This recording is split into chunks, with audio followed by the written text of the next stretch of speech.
Hello, everybody.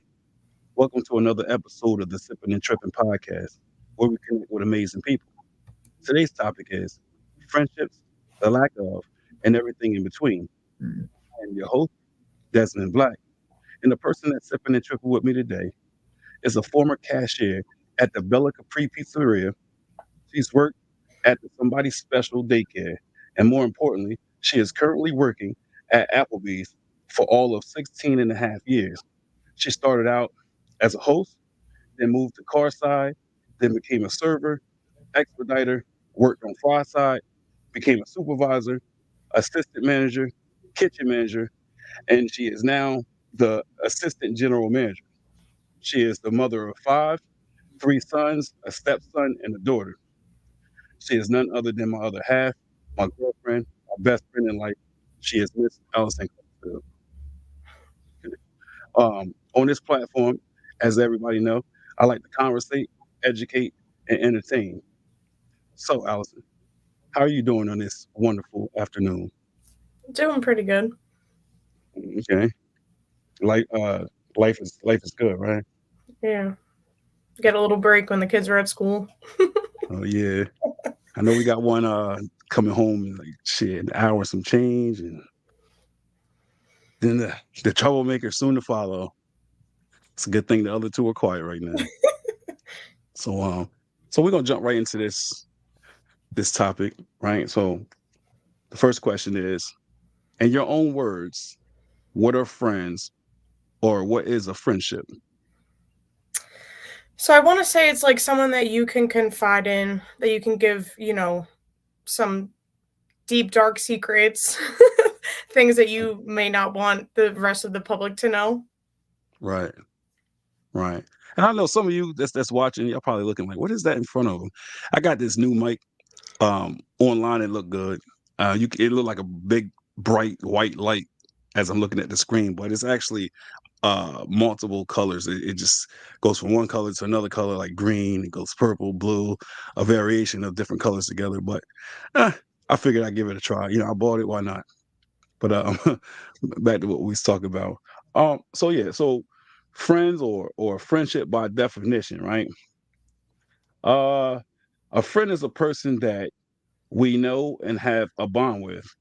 It is a mutual affection between two people or multiple people, because friendships, it can be a whole bunch of people. So, that's what the definition is. Hold on, let me put this comment up here right quick. Now, Chef Dennis said no secrets. Well, I think what she's saying is, uh, if you feel comfortable enough to divulge a secret to that person, right? I think what she's saying is, that's what make them a friend because you have that trust, right? Because you ain't gonna just tell somebody your whole life that you really don't know, right? Like I think is that what you meant? Yeah. Yeah. All right. So let me ask you this: how important are friendships to you? I mean, I guess it depends on the person for sure. There's certain people that I just actually reconnected with Maggie not that long ago. So, and I haven't really talked to her in, I don't know, at least 3 years. Just, Mhm. messaged her yesterday out of the blue, see how she was doing, see how her life was going and where she's been at. So I still consider her one of my friends. It's just not like a close friend. It's just kind of Right. like, at this point, like more of an acquaintance because we don't really Okay. talk that much. And, I couldn't go to her and like give her every little detail of my life. Um, Not that I think that she would do anything with it, but that I haven't really spoken to her in, quite some time. So I feel like, if I was going to try to get back on track with that, it would have to be, kind of a mutual thing and, us both understanding like if we talk, don't, go to the another party and, tell them what I'm telling you cuz that's when, drama gets created and Right. it makes it more So difficult. so you say you initiated the conversation. You reached out to I her. did. I did. So what went across? Like what prompted you to do that? Well, we were talking about where we worked last. So I wanted to get the name of the place we worked at. And then we just started talking from there and I just was asking her a couple questions about her life and kind of where she's been at and, where her kids are and what grade they are in, because I forgot, like, Vince just graduated last year. Her daughter's in 10th grade now. Right. So I had Vince, then Gina had AJ, and then Maggie's was short to follow. So AJ just graduated back in June. Vince was the year before that, so she was just behind us when we had our kids. Um, she had Nicole, which is her oldest, Right. Okay. and So, they're all back in Lacey High School or Lacey Township schools. okay. So I bet she was surprised to hear from you. You said it's been like 3 years. Yeah, Did she I'm tell sure she you will. that you caught her by surprise? No, she didn't. Oh, okay. That's good. So, everything's good on her end? Yeah, as far as I know, she's moved back to town. She's with a new person now. Right. So All seems right. like the So, kids are yeah, doing well. I asked you the question. So, let me answer it for myself, right? The question was, how important are friendships to you? So, as I sit back and I reflect and I think about that question, um, I think I think friendships are very important, because like everybody want to feel needed, appreciated. Friends help you find your self-worth, right? Like they help you smile and have that extra pep in your step, right? Without friends, that leads to boredom, depression, sickness. It causes you to make irrational decisions, meaning like you might overspend, right? Because like when you don't have friends, you look for that attention, or you try to fill that void in other ways. Like some people might become a hoarder, like, and they buy things and they look at it like, well, this is keeping me happy. I'm buying myself something, right? So when you have friends, you get to network, you get to socialize, you get to interact. Let's look at it this way. When we have kids, imagine the parents just having the kids and putting them in a room and just never interacting, never playing with them, never speaking to them, right? Like they grow up and they feel alone, they feel lonely, like just, and they get depressed and they feel like, oh, nobody loved me. I think a lot of kids these days, or a lot of people, when they talk suicide or things of that nature, it's because of lack of love, right? So yeah, so for me, friendships are very important. But at this point in my life, like, I'm so active, I'm so busy with work and the house, so it's even though I'll be saying like, dang, I need more friends or I need to hang out more, it don't really bother me that much. You know what I'm saying? Because we are all creatures of habit, and then the more active you are, the more busy you are, you don't really have that much free time. Like I don't even have free time for myself, and when I try to have free time, you know how it is. You you fall asleep, then you wake up, I'm like, dang, I gotta do it all over again. Yeah, and So, so I feel like sometimes, like, you can look at your kids and say that they can also be your friends, or your mm, significant other can be a friend, somebody that mm, you can go to and you can talk to and you can, feel comfortable with, um, to, vent about just life in general, or even not even vent, just, um, go through the motions at that point and just, figure out everything the way it should be. but so I'm gonna ask you this question, and then, like, you keep talking. I gotta turn my light on. Give me a little bit more lighting, but well, it's not really a question, but like, tell me about your childhood growing up. Hmm. So, I was born and raised in I was born in Elizabeth, New Jersey, but was raised in Rahway.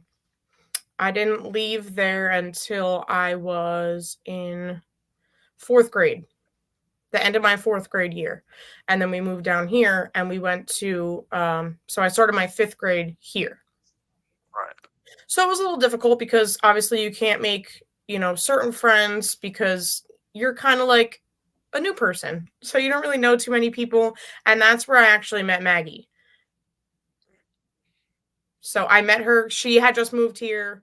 Um, so we've been friends and communicating since I was in 5th grade when I first moved here. She was literally my first friend that I ever made. Right. Oh, she was And your then first friend when you yeah, moved. You said when you moved down this way. yep.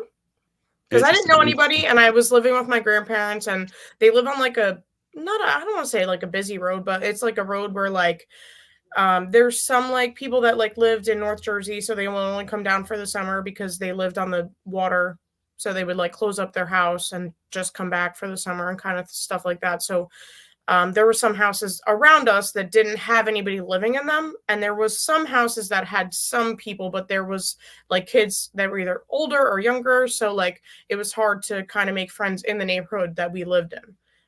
So going to school, obviously you're in a classroom where it's all of your friends or all of your same age, so you can try to make friends with them. And I wound up finding Maggie. That's good. So, anything else you want to add about your childhood? Like, I don't think so. I mean, we made a friend with the one girl across the street, and we used to hang out with her all the time. Um, I just actually recently, like back in May, I messaged her on Facebook because her dad doesn't live there anymore. So I was kind of trying to find out where she lives and how she's doing. I know she's like engaged now and she's going to get married. I think it's either the end of this year or the beginning of next year, but she's going to get married. She doesn't talk to her dad anymore, which was the person that obviously she lived with. She didn't have communications with her mom at the time. And I'm not sure if she does or doesn't now, but um, so I just, reached out to her. I showed her the house that they used to live in. They like knocked the whole thing down, rebuilt this like big house with like, all this right, stuff.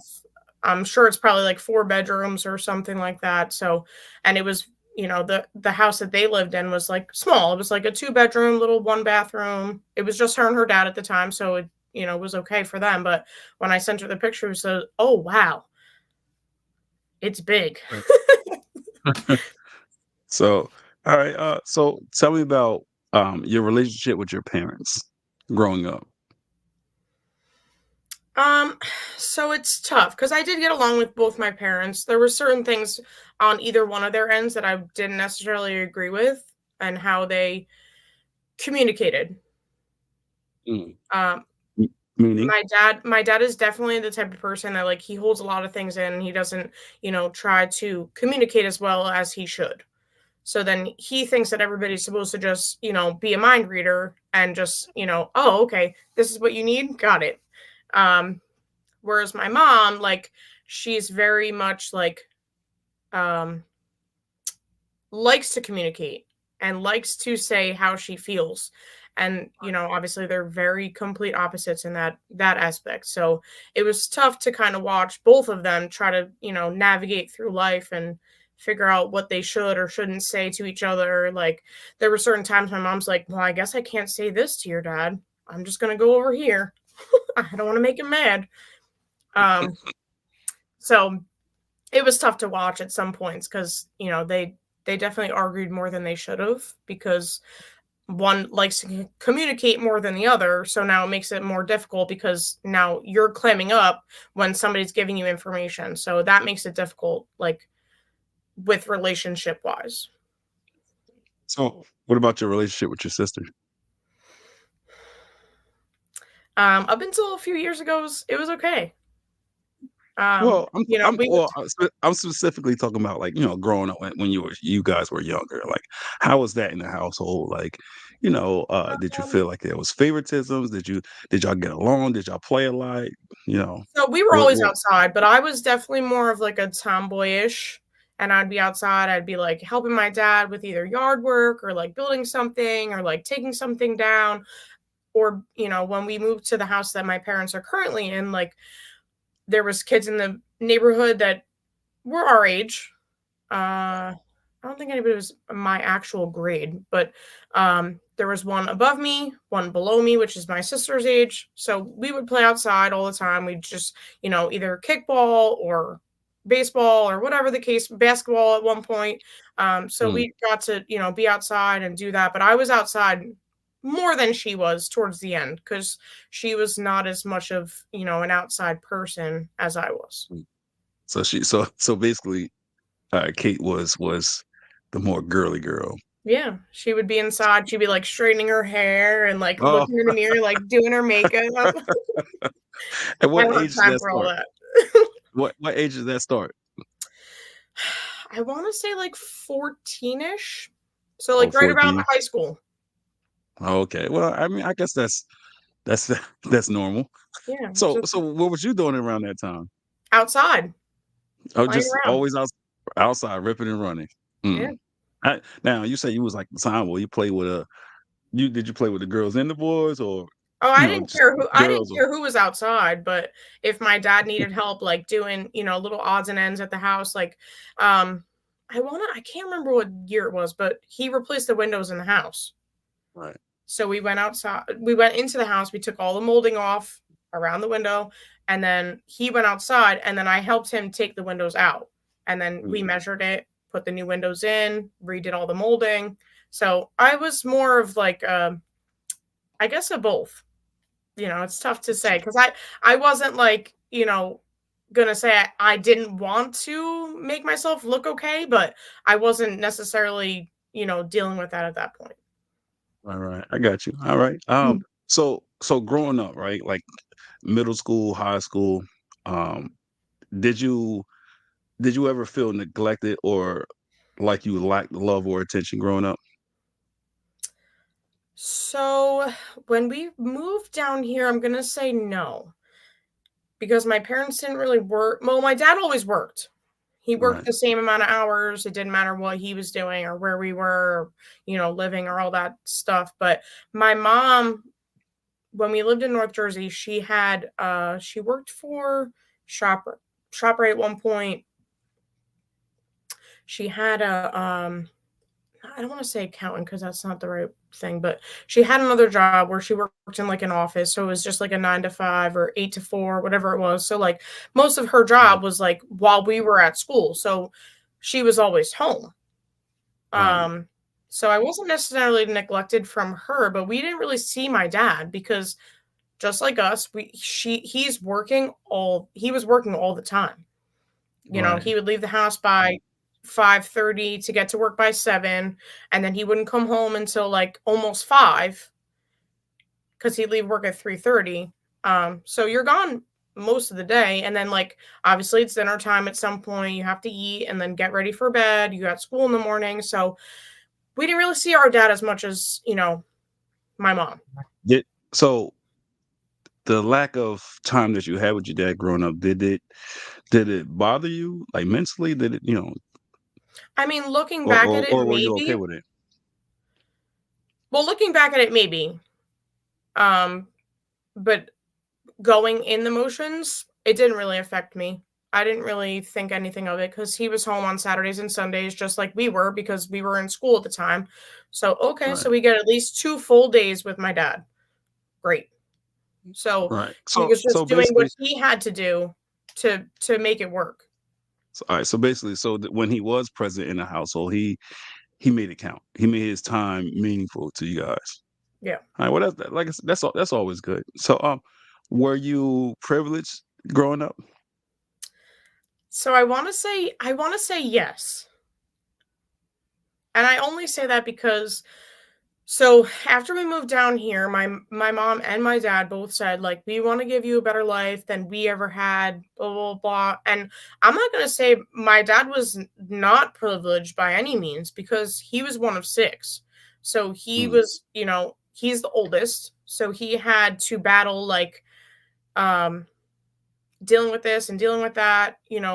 I have this younger sibling because it was the big four, they called it.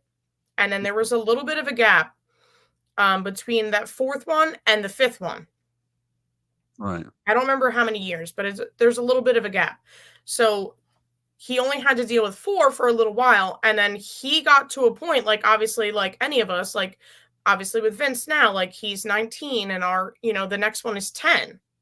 So it's like, there's a 9-year age gap. So with him, it was like, well, I'm getting ready to move out and my brother's just starting to walk or something like that. Like I can't Right. exactly, the time frame, but it makes it difficult for, that part of it.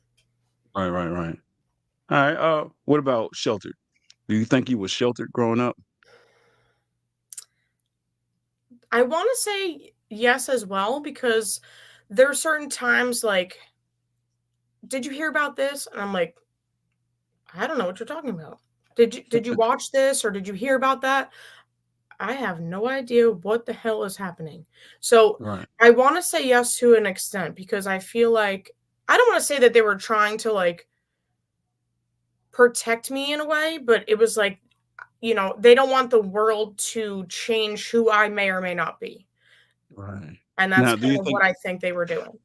now is it, do you think that was basically a matter of you and Kate being girls, right? Like if your parents had sons, do you think it would be a little differently? I do. Okay. One I do. So your parents were the type that wanted you to be the furthest thing away from guys and negative things in the media and stuff like that. I mean, we can get on that topic. So obviously when I had Vince, my parents were like super against me being around guys. Mm, Not necessarily Kate, because Kate was bringing over this one boy that she was dating. They were allowed to, mm, kind of do whatever they wanted. They would that's go wild. out, be in the car, just driving around willy nilly. But if I did it, it was like I am the worst person in the world. Mm, that's wild. All right, Can't so do this, can't do that. They didn't even let me drive Vincent around. And granted, I didn't get my license until Vince was 6 months old. right. So when he was born, I didn't have my license. So I got my license and they wouldn't allow for me to drive with him in the car for at least 6 months. It might have been longer, but it was Oh, at least 6 months. right. Well, I mean, you did have kids at a younger age than your sister, right? Like, because your sister was about how old was she when she had Michael? So he was born in 2015. So she was 20. And so yeah, she like I said, she 20s versus He was you were a 23. teenager. Yeah, Yeah. so you was a teenager. So I mean, hey, it's That's we tough got though a girl because you now. try to control a situation that I don't know, in my opinion, doesn't need to be controlled. What having a daughter and she want to have Wanting me sex to and drive with my kid in the car, like it's at that point, well, like when you look at the law and the way that it's written, you're right. emancipated. What you I, emancipated I when? become I become a legal adult at 16 years old. I mean, I thought no. I mean, maybe I see. I thought to be emancipated when you're a teenager, your parents got to sign off on it. That's what I always thought that. I didn't know Well, if if that's you the have a case, they kid. definitely signed off on it because my mom told me a few times, like, you're emancipated. You can do whatever you want. Do you think she just said that, or you think you was actually emancipated? That's a good question because I remember my I mother. want to My say mother, yes, but I don't know for sure. 'cause my mom was pregnant at 15, pregnant at 16. And I know my grandmother. She signed them papers for her to be emancipated. You know what I'm saying? So that's what I'm saying. Like, so that was back then. Um, So Chef said yes. So I'm assuming he's saying yes that like if you have kids, as a teenager, you're emancipated. So like I said, I have to look into that. But yeah, that's very interesting because I didn't know that. You know what I'm saying? But Yeah, so so I all right, became so like a I legal adult at the age of 16. So if I went and committed a crime, I'm going to be charged as an adult. wait. He said nope. So now I'm confused. So are you agreeing, Chef, that you're emancipated, or are you saying no? He's going to have to Let me explain know. that. Yeah, I'm watching because I got. I was a little confused. I thought he said yes that you're emancipated. Then he said nope. So I'm like, I'm not sure where he going with that. But I'm sure he'll comment. So I asked you a series of questions. So like I'm a what huh? He said no. Yeah, I had to hit him a little later because he's not giving sentences. Oh, Well, and he then he just said keeps no saying again. Like no. I don't know. Like it's this the sipping and tripping. I think he been sipping and tripping since he woke up. Like this, it's crazy. But all right. So let me see. So I asked you about your childhood. So I'm gonna give you a little bit of insight in my childhood. I mean, we in a relationship, so a lot of it, most of it, all of it, you most likely know already. But so for me growing up, man, I'm not gonna say I was troubled, right, and nothing like that. It just growing up, I had like behavior issues. Um, I just had all this hatred and animosity inside of me. You know, I used to be nicknamed the monster. I didn't care how old people were, um, how big they was, because I didn't see size, I didn't see age when I was growing up. Um, he said, "Be real." He said, "You're a minor, be real." Oh, so so yeah, I used to get in fights all the time. Um, like I got stitch. You can't see it on the camera, but I got stitches over my eye. I mean, at one point, like um, I was jealous because this guy that was living with us, my mom's friend. I don't know. I heard stories that they was dating. I hope not, but I don't know whether they were or not. That's neither here nor there. And he used to favor my younger brother. And I remember one night, um, he came home with a whole bunch of cookies, snacks, and he used to give it to my brother. He's like, "Hey, Jarvis, you want this? You want this?" And I used to look at him like, "Yeah." So, like I said, I didn't see age, I didn't see size. So I remember I went over there and snatched them cookies right out of his hand. I'm like, "You gonna give me some of these cookies?" Oh, he said, "Oh, I am. Don't worry." He said, being real about his story. I am. Snatched them cookies right out of his hand, and then he's like, "Yo, leave me alone." I'm like, "What you gonna do?" Right? So I remember he had slapped me, and this the crazy thing, and it was a slap and it felt like a punch. So I was like, "Oh nah, I can't fight him on some one on one." So I remember I had got this little bat and swung it. He caught it, and then I remember gulping. I'm like, "Oh my god!" He caught it, and I swung it hard as I could. So he's like, "Get off the bat." I'm like, "Nah." As soon as you let go, it's over. And to make a long story short, he was swinging the bat like this, um, and my hands were sweating. Right? I don't know if it's nervousness or what. Um, and I slipped off and my face hit the corner of a wall. And I had blacked out. I don't know how long, but like when I came to, I was in my younger brother's lap, right? And I was just like dizzy, seeing stars. And he was like, "Oh, you killed my brother." Da, da, da. My mom came home. We gave the story, went to the hospital or whatever. And I got that's how I got the stitches, man. But like, yeah, man, like I channeled that anger in a different way, man. As I got older, I used to say, "Now I don't want to just fight anybody. I want to fight the bullies." So in school, anytime I seen a bully, I'm like, "Oh, why don't you fight me?" You know what I'm saying? And that's how it was, man. I got and into a lot of unnecessary trouble growing up. So yeah, like my childhood was sporadic. It was all over the place. Um, Now I remember Chef. That's my brother, as you know. I remember. Did you do that? I did. I did not know you had access to change my camera angles. That is wild. I mean, if you like the other one better, you can put it on that one. It No, I doesn't like matter. this one better. So, uh, so me and Jarvis, which is my younger brother, right? Like we got the same mom, same dad, right? My other three brothers got a different dad, right? They share the same dad, but all five of us got the same mother. So I remember me and Jarvis, we always wanted our other three brothers to say had the same chemistry, same bond as we do, right? And we hated the fact that we couldn't see them and spend time with them. We seen them every once in a while, but I remember for us when we did see them and our cousins as well, it felt like it was Christmas, right? Because so that's like we felt that neglect on their side. And it had nothing to do with them whatsoever, but that's how we felt growing up. Um, I got a lot of fond memories, but this is not a biography or autobiography. So just uh, oh my God, what is he talking about? He said, "I need He Jesus." said That's you need crazy. Jesus. Um, so I remember Chef. He came to live with us in Delaware, and that that was a proud moment for me and Jarvis.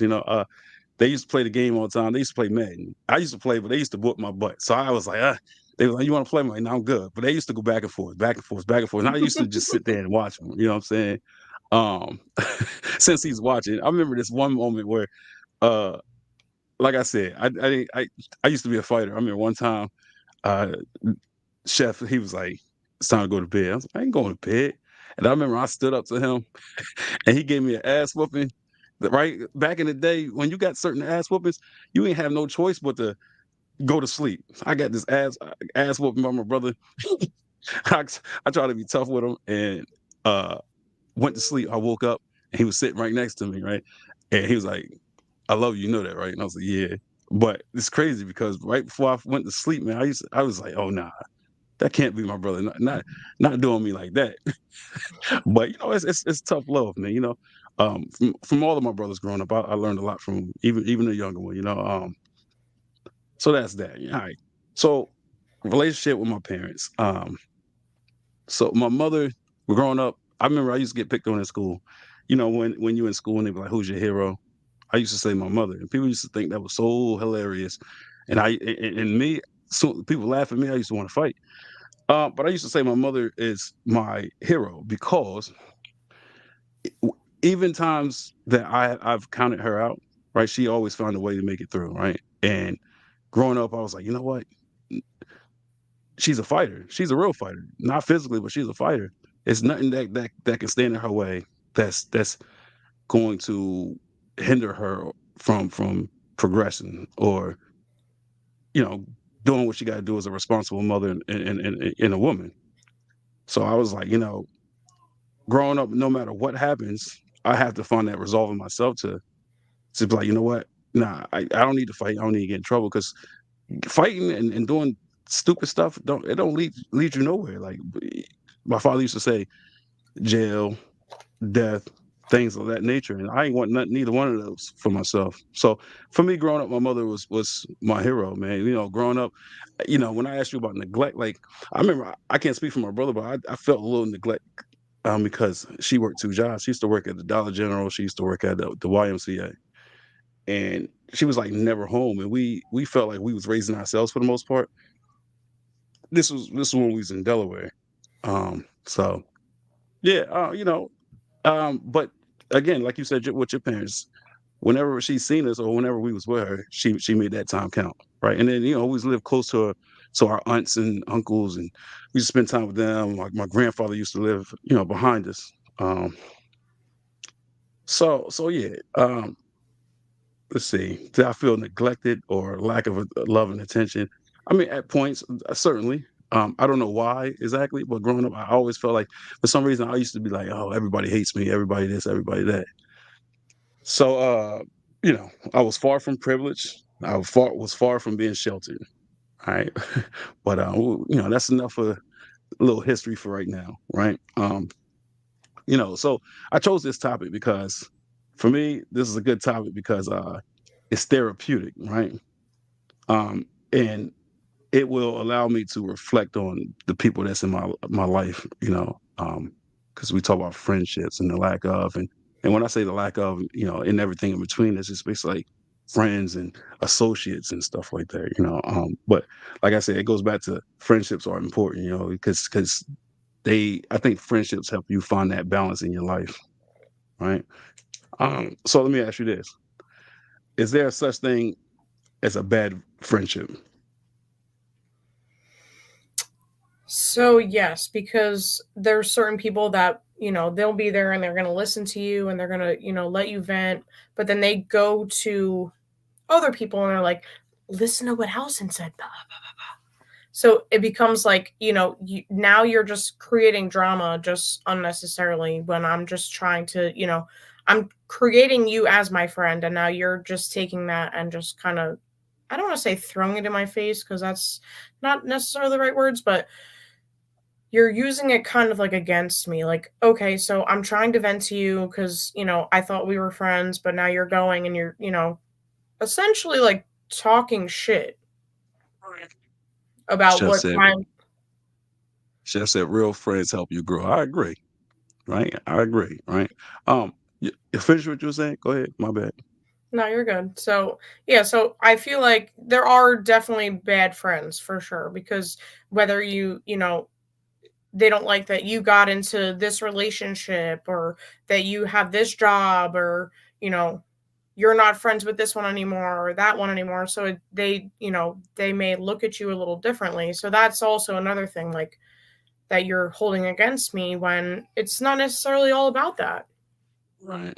All right. So look, a good friendship is a healthy relationship created over time. It is built on trust, caring, and support. Right. I mean, you agree with that so far, right? Yeah. So, to in order to call somebody a friend, like it's not something that help. Let me ask you: do you think you can? Is it possible to make a friend overnight, or do you really No. think that friendship has to be it has to evolve over time? Yeah, it needs to be a build up, for you to feel Right. comfortable enough to talk to this person, to, communicate with this person the way that you can communicate with them as a friend.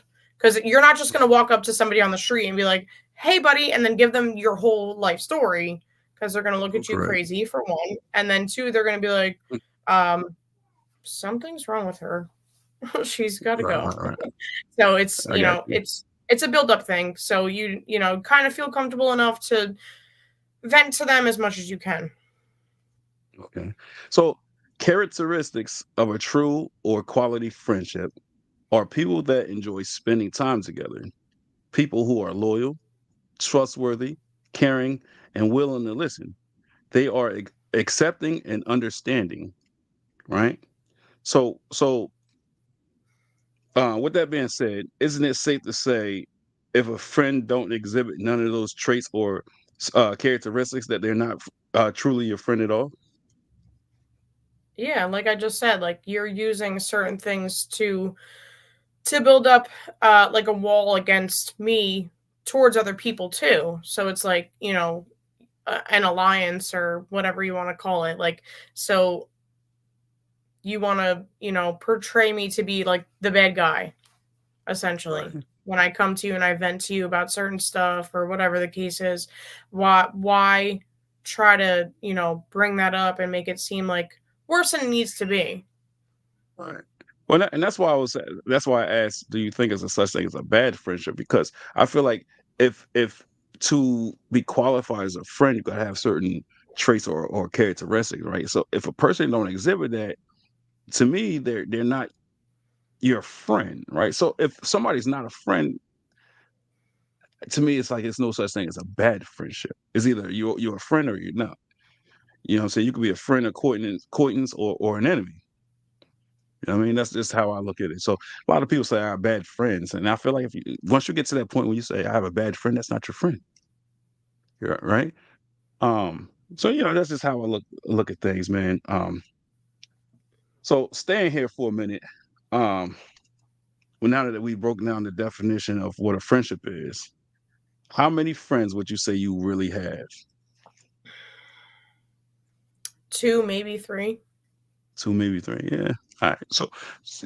So do you believe too many friends is too much, or do you think it just depends on different dynamics? So it's a quality, not quantity. Right. So if I I look agree at with you you. and I say, like, you're a strong friend and I can come to you and I can talk to you about anything, I don't have to, shy away from this or that. I consider you a Right. friend. And then I know that you're not going to go and you're not going to, Oh, froze on me a little bit.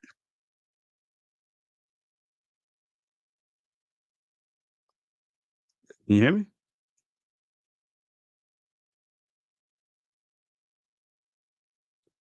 It seems we got like technical difficulties. I know she wanted to use a different computer. Can you hear me? yeah. Yeah, I lost you for a minute. Yeah. That's why I So, try to use the other. Go ahead. so if you can go and vent to a friend and you know that they're not going to go and talk behind your back, they're not going to say certain stuff about you, they can come to you and talk to you about it. So, like, Right. listen, like, you're doing this or you're doing that, or maybe you shouldn't do this or maybe you shouldn't do that. Like, at least you can then sit back and be like, maybe I should fix that or maybe I shouldn't do that. Um, Right. because I feel like those are real friends because they make you, second guess certain things that you may or may not do in life. Right.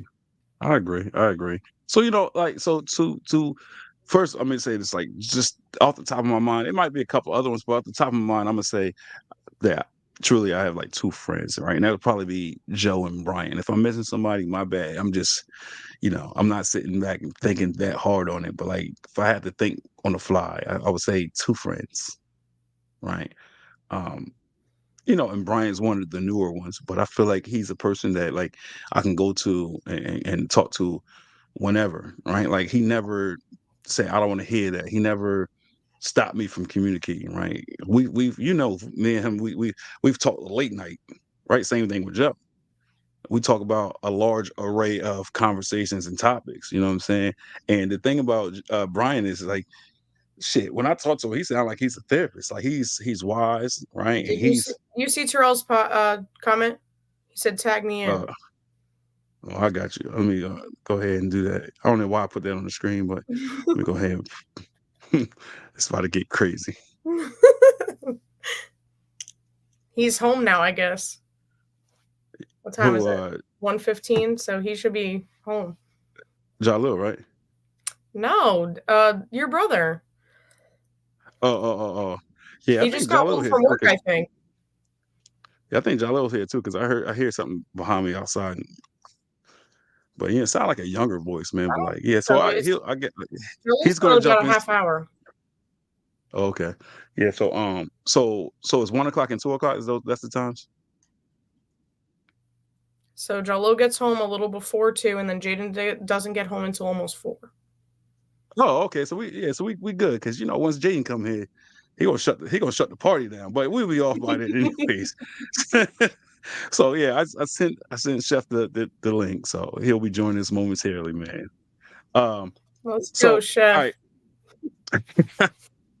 you anticipating this? Oh man, but look, so to touch on what you were saying, right? Um, for those who spread gossip, harms or hurt you, right, or places you in danger, a person that doesn't care about you or your well-being, or if the friendship is one-sided, then it's not a friendship, right?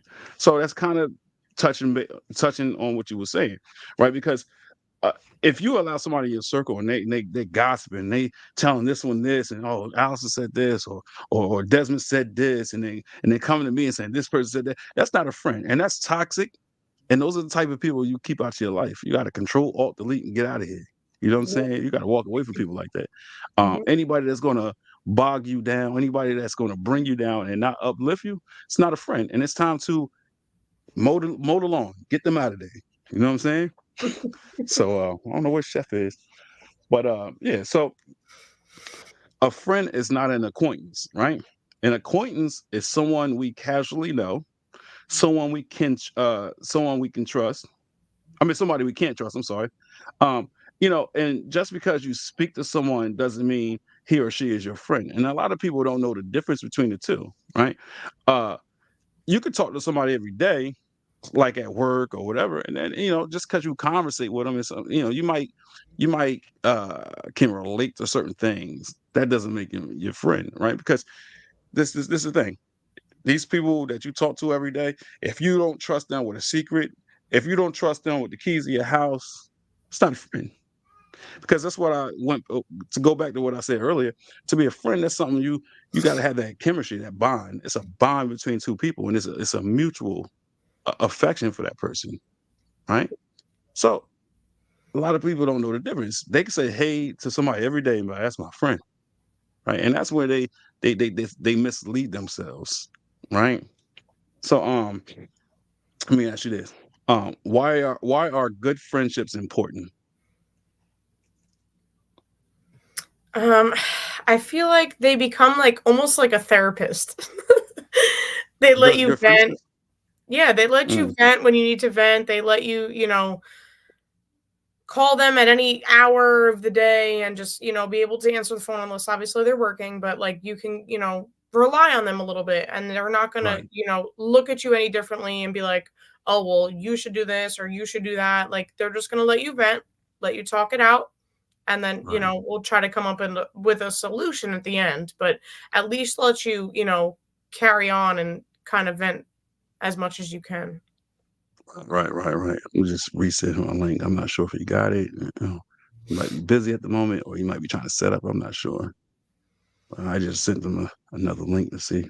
So yeah, so good friends are important because um, it makes our lives more fulfilling and rewarding. It makes us happier and healthier. right? And that goes back to what I was saying earlier. You know, everybody want to feel love. Everybody want happiness, right? And they health is a good thing, right? Like I said, people with no friends, they might be couch potatoes and just eating all the time and indulging in, or should I say, overindulging in certain things that they shouldn't, right? Like, because they're not active, they're not getting out there in the real world, and you know, it's unrelated, but it's sort of like a sheltered kid, right? If you like, they're sheltered from the world, they're distant from the world, they don't know what's going on, right? You know what I'm saying? And it makes it hard for them to socialize when they do get around people. So these are the reasons why I think that good But then that friendships makes it are hard for them to make friends too, right. because then they feel like So super awkward in certain situations and stuff like that. right. So how was your social level growing up? So it was tough because, like I said, when we moved down here, I didn't really have anybody that I knew. So for Right. the first like couple months of school, I didn't really talk to anybody. And I only Mm, had like two real friends up north right. that I'm actually friends with on Facebook now. I message the one um, ever so often. She goes to like the Knicks games and stuff like that because she lives up that way. So I just, if Right. she's sharing it on her story or whatever. Right. Um, so I still would stay in contact with them for a little bit, but I didn't really have that many friends up north either. So I want to say it was, my choice because I was like I kind of like stood back and just kind of let everything unfold, and I didn't really try to jump into certain situations. So it was kind of, even like Right. going to the basketball that we were doing growing Right. up. I didn't really like talk to any of those kids. I just went, played basketball or went to practice, and I just went home. So I didn't really make friends there either. So I don't know. It's just, I don't want to say Right. hard for me to make friends, but like just, kind of like, I don't know, a homebody. Nobody. Yeah. Sound like you was definitely sheltered growing up. That's what it sounds like. It's terrible. So I would say if I was to answer that question, my social level growing up. Let me see. I think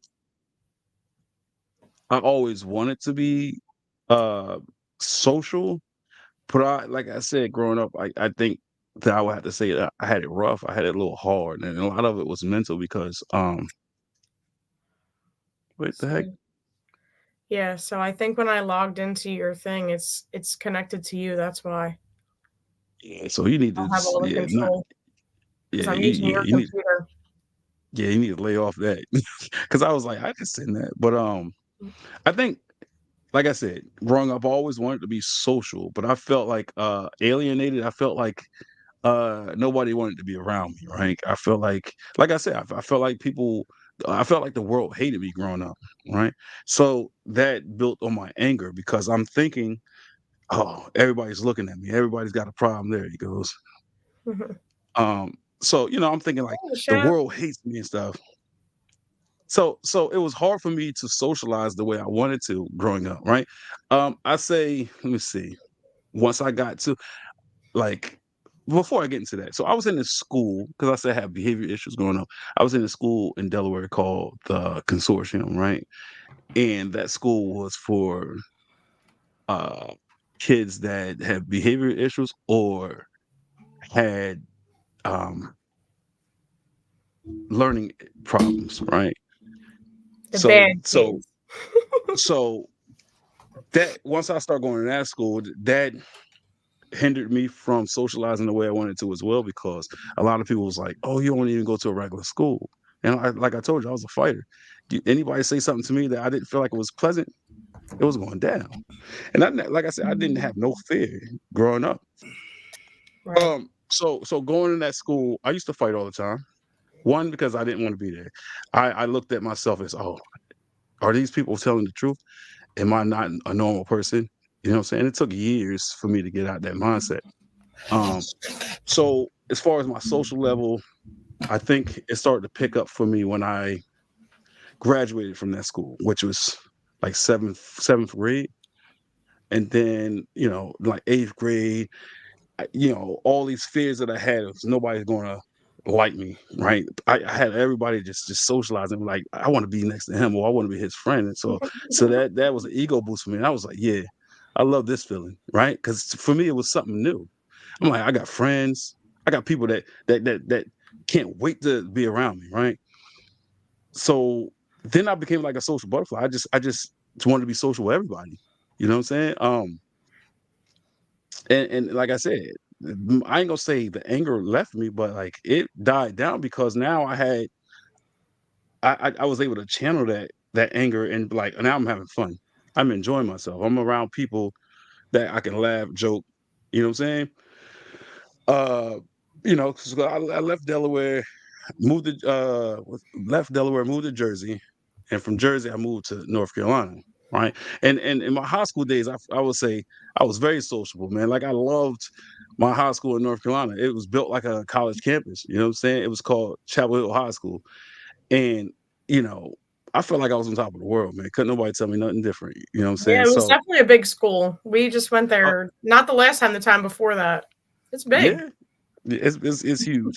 So yeah, though I feel like that was a part of my glory days, man. Because I don't know. I just felt like I was a king when I was in high school. I did, and then in sports, man, I ran track. I played a little bit of basketball, played football, and let me tell you something, man. Everybody When worshiping Desmond Black, huh? they was my name was in the paper every day, and then in school, go ahead. What you gonna say? Cat. That's cat. That's That's cat. cap. What's cap? What's cap? That's a cat. What's cap? Everybody worships Dez. That's a cat, yo. What? No, that's how it. That's how it. That's how I Right. felt. So yeah, I feel like I was king. I felt like I swear. I felt on top of Ask Jarvis, man. I felt, man. Listen, in school, they used in every morning, right? The Pledge of Allegiance, because back then there was a Pledge of Allegiance and stuff. And right after they do all that, uh, academics, sports, they used to put it on the intercom, and I'm like, oh, for the third week in a row, and I used to smile. I'm like, yeah, they're gonna say my name. And they used to always say my name. I did this, I did that. And you know what? Talk about my social level and stuff, talk about friends, man. You know, another thing I struggled with, even though I felt like people worship me, I felt like I was king back then. You know what still bothered me, man? Couple things. All these accolades I had in sports and whatever, it was still a lot of people that say, you ain't shit, you never will be. And I was like, how? What? Look what I accomplished. And people still said, no, that don't mean nothing. And I couldn't understand that for a long time. And one word that took me a very long time to get over it was the word stupid. I couldn't stand that word stupid, right? And I don't know if it was my subconscious saying questioning myself. I don't know, but so many people said that through the course of my life growing up. That like I don't want to say I believed it, but maybe subconsciously, maybe I did believe it to a certain degree. But that word stupid, you use that word stupid, I used to smack you, right? It just be like on sight, right? Because that word was like for me, it was the worst thing you could ever say to me, right? Um, and it took me years to get past that. I mean, years. Probably, probably my junior year is probably when I heard that word, and I was like, whatever. It's just a word, right? And that's probably because around that time I was going through therapy, counseling, right? Um, Probably, I don't know, but yeah, that's that. So let me ask you this: would you say that you're an introvert, an extrovert, or ambivert? So it definitely depends on the situation. There's certain people that you can be around and be a little bit more free. No, no, no. But I'm asking you, which one of those would you say you are as a person? That's why I'm saying it's tough to say because there's certain situations that you're going to be in or certain people you're going to be around that you're going to be a little different. Mm. So like you be more reserved around your family because you don't want your family to I don't want to say look at you differently, but like there's certain parties that you might go to and then that like there's certain family members that are going to be like what is wrong with her? Why is she doing that? So you just try to like sit back a little bit and like relax and do that. But when you go out with like certain friends or other family members, um, I know. Look at his eyes. Look, his wheels are spinning. What you got to say, Chef? No. Desmond. Yes. I would like, because I don't think Allison understood the question. The reason why is that, can you explain what an introvert and an extrovert Oh, no, is? no, I'm gonna break it down. I'm gonna break it down. I just, Because you have to be one or the other, because that's not there's certain necessarily true. hold on, there are certain things that an introvert do no matter what, and there are certain things that an extrovert do no matter what. They will not do the same thing, because I'm not gonna That's say what not it was. necessarily true because So there's that's why I want definitely to know. I want to know. I want Desmond, because he said it, so I'm not going to say it. I want no. him to There's explain it.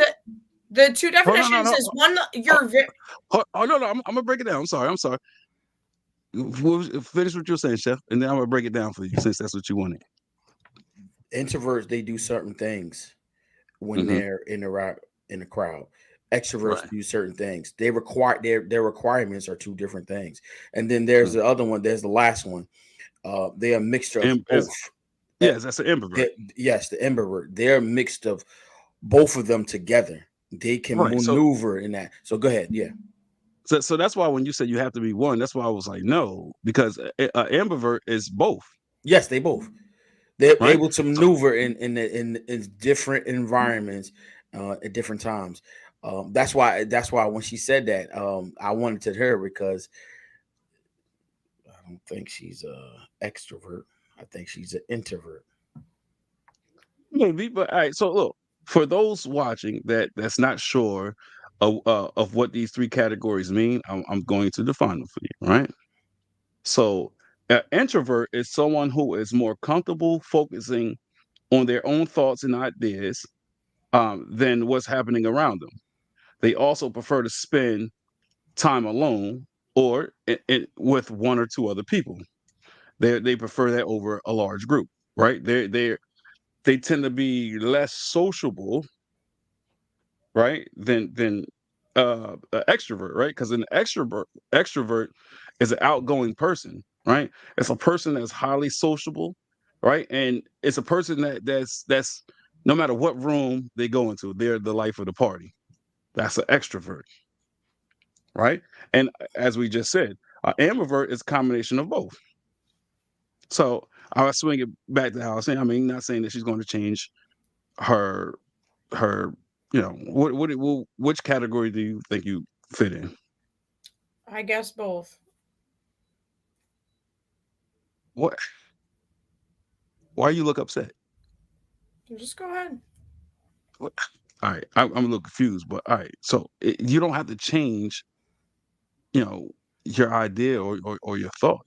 If you feel like you something, just say that's what you are. Yeah. Al? All right. Well, And I Chef. gave my view already. So All right. there's certain situations that you could be in that you could be one, and there's certain situations that you could be in where you could be another. Okay. So Okay. then you So would be both, all right. So yeah. All right. So I would say if which that's is how what you I was feel, then saying in the beginning. So I don't. all right. I don't know how we got off track here, but yeah. So Chef, what do you think you are? I'm an extrovert.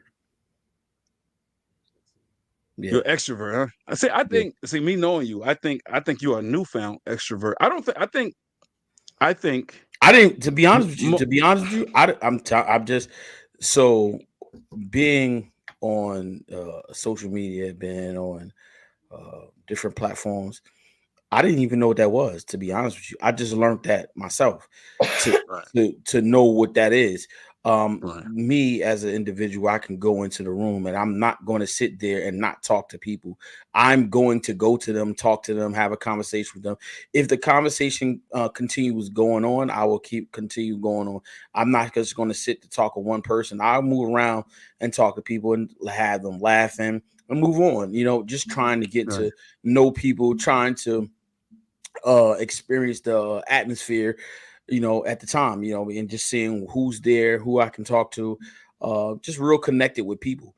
And I just found that out this year of what an extrovert introvert was, because someone was talking to me and I was like, huh, what is that? I didn't know, so I had to really look it up and really look at defined it and see who I was, you know what I'm saying? Right. And I definitely am that type of person because I'd like to go and have conversations, indulge in conversations with people.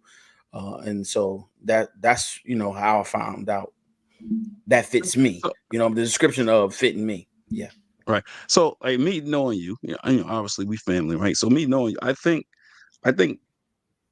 for the most of your life, I think you was more of a ambivert. I think you was what Alison was trying to allude to. I think that it depends on your surroundings and whoever's around you, man. Because growing up, you wasn't shy, but you wasn't the initiator either, right? Nah, yeah, no, okay, So, yeah. yeah, so like I feel like people that was like minded like you, I think that's when you start to open up, and I think that's what Allison was saying about herself. Like I think like with family, we got these family jokes and noises and quirks about us that from the outside looking in, they look at us like we weird as hell. Right. And so I think that when you're around people like that, then that extrovert comes out. But I think going into a place where you don't know anybody for the most part, most of your life, I think I don't want to necessarily say introvert, right? I don't necessarily want to say that, but you was I gotta quiet, fill I gotta fill a room first. I gotta right? feel me. I gotta fill a room because I gotta be able to look, connect with that person, eye contact. They looking like they want to say something. They nervous to say. See, I'll be the one to be like, "Hey, how you doing? How's your Right. day going? Well, who are you? I'm Chef. They call me Chef Dennis. I might do like that, make something silly, but I gotta fill the room. I gotta make sure that person that I'm getting ready to talk to is comfortable because Right. my look can come off intimidating sometimes. And that's true. Yeah, Yeah, I've heard that. I've heard that. Yeah, because right. I remember, So I remember when you came here and you spoke to Vince for the first time, and I didn't think nothing of it because we family and stuff. Why you laughing? We because family and stuff, and I'm like, I it's cool. remember. And then like y'all left, and then Vince told me, oh, he was intimidating, and he even said Jarvis came off as intimidating. And I was like Jarvis, but I think Jarvis, maybe you too. I think y'all was trying to make him just come out his shell because he was real, like he was tense. He was like, I mean, but it's not being familiar with y'all, right? I get it, Right. but y'all looked at him like he like blood family, right? And y'all was Yeah. y'all. That's the approach y'all took, and to him it was like, oh, what the fuck? Like I think that's what it was. But yeah, I remember he said you and Jarvis came off as intimidating. I was like, damn. And remember, I text y'all and I told y'all that, and then the next time y'all came, I was like, I just ease it on them. And then y'all went back to the drawing board, did the same thing. And I was like, Yeah, see, and I it took a learned that. No, that I learned that like just dealing with people, like older people, right, it's not about just black, it's not about just white. It's just dealing with people and they see me, sometimes I could look intimidated and not that I'm not saying that in a negative way. It's just like this guy, he looks so serious because I yeah, look serious. They like he looks so serious. What is he gonna do? And then hmm they like, but then once they get to know me, they like, he's nothing but a big old teddy bear. So, yeah. I'm And learning that though. Just even just having conversation with people is that because I'm so aggressive. I would say that I'm a little aggressive, a little passionate about it, and so I'm like grab you up, like give me and then some people be like, yo, what is wrong with this? I don't even know you like that. So but that's like you said, I'm filling the room, and I want to I want people to be happy when they're around me. right. You know what I mean? Hey, big, move the light a little bit so we can see you a little bit better. To me, No, like that. no, Allison. Oh, Yeah, oh, yeah. We're trying to play the other way. I think it might have a glow, but it's okay. All right. Now you only see I one side of mean, my face. yeah. We want to see yeah, you smiling. That's what we want to see.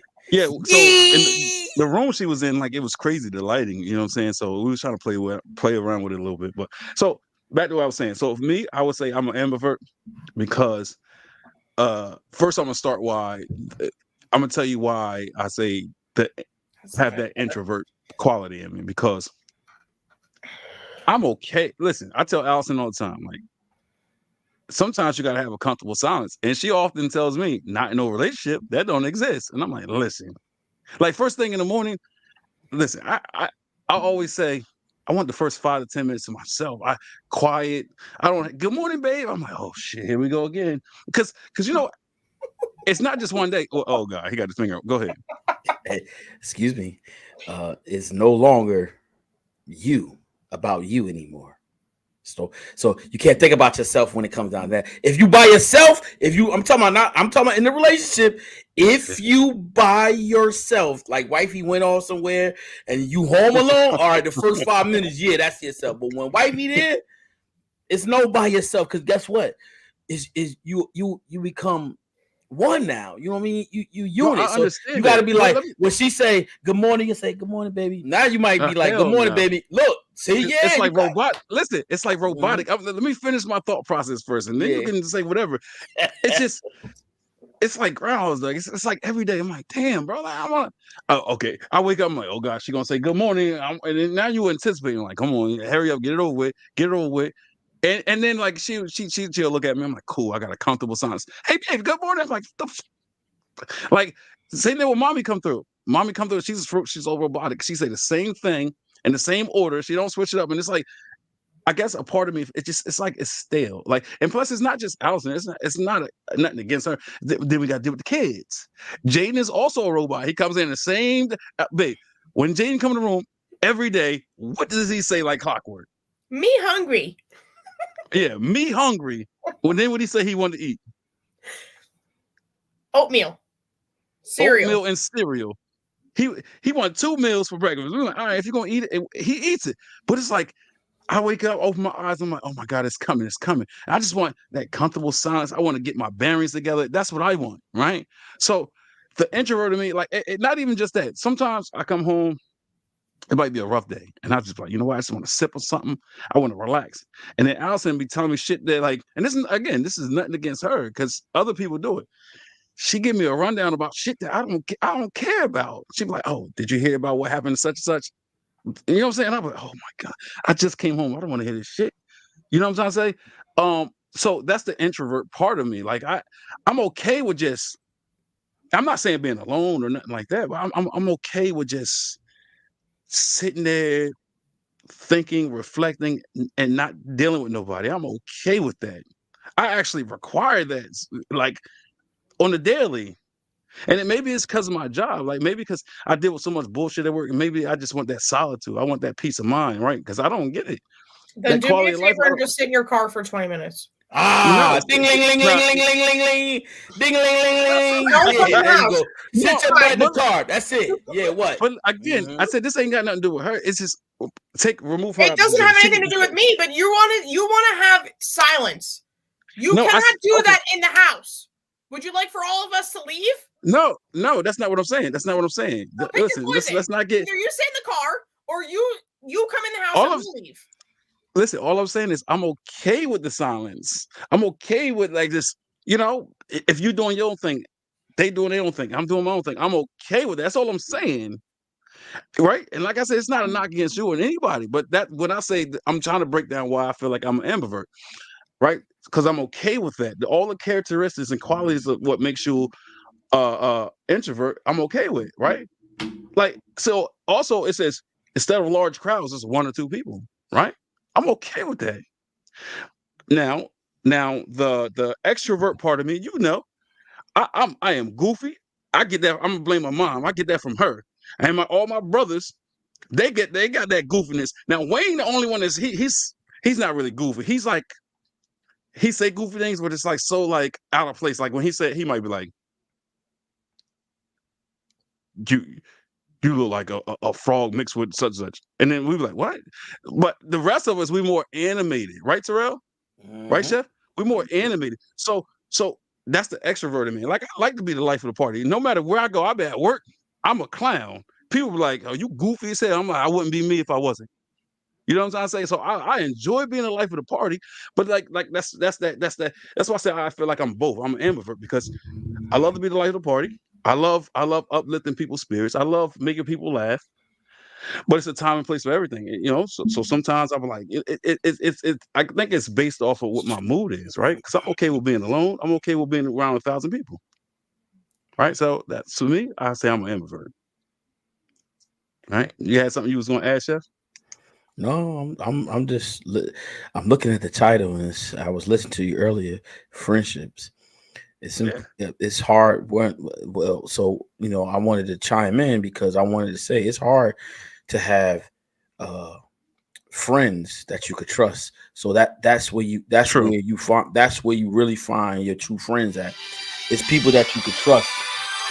Right, but did you hear my definition? So I'm in gonna call order you for right back. somebody to be in order for somebody to be a friend, it's got to be somebody that's trustworthy, right? If you don't have And trust in somebody, to me they fall more into that category of being an acquaintance or a passerby, because a friend is somebody you can confide in about anything. A friend is somebody you can tell a secret to that you won't tell the rest of the world.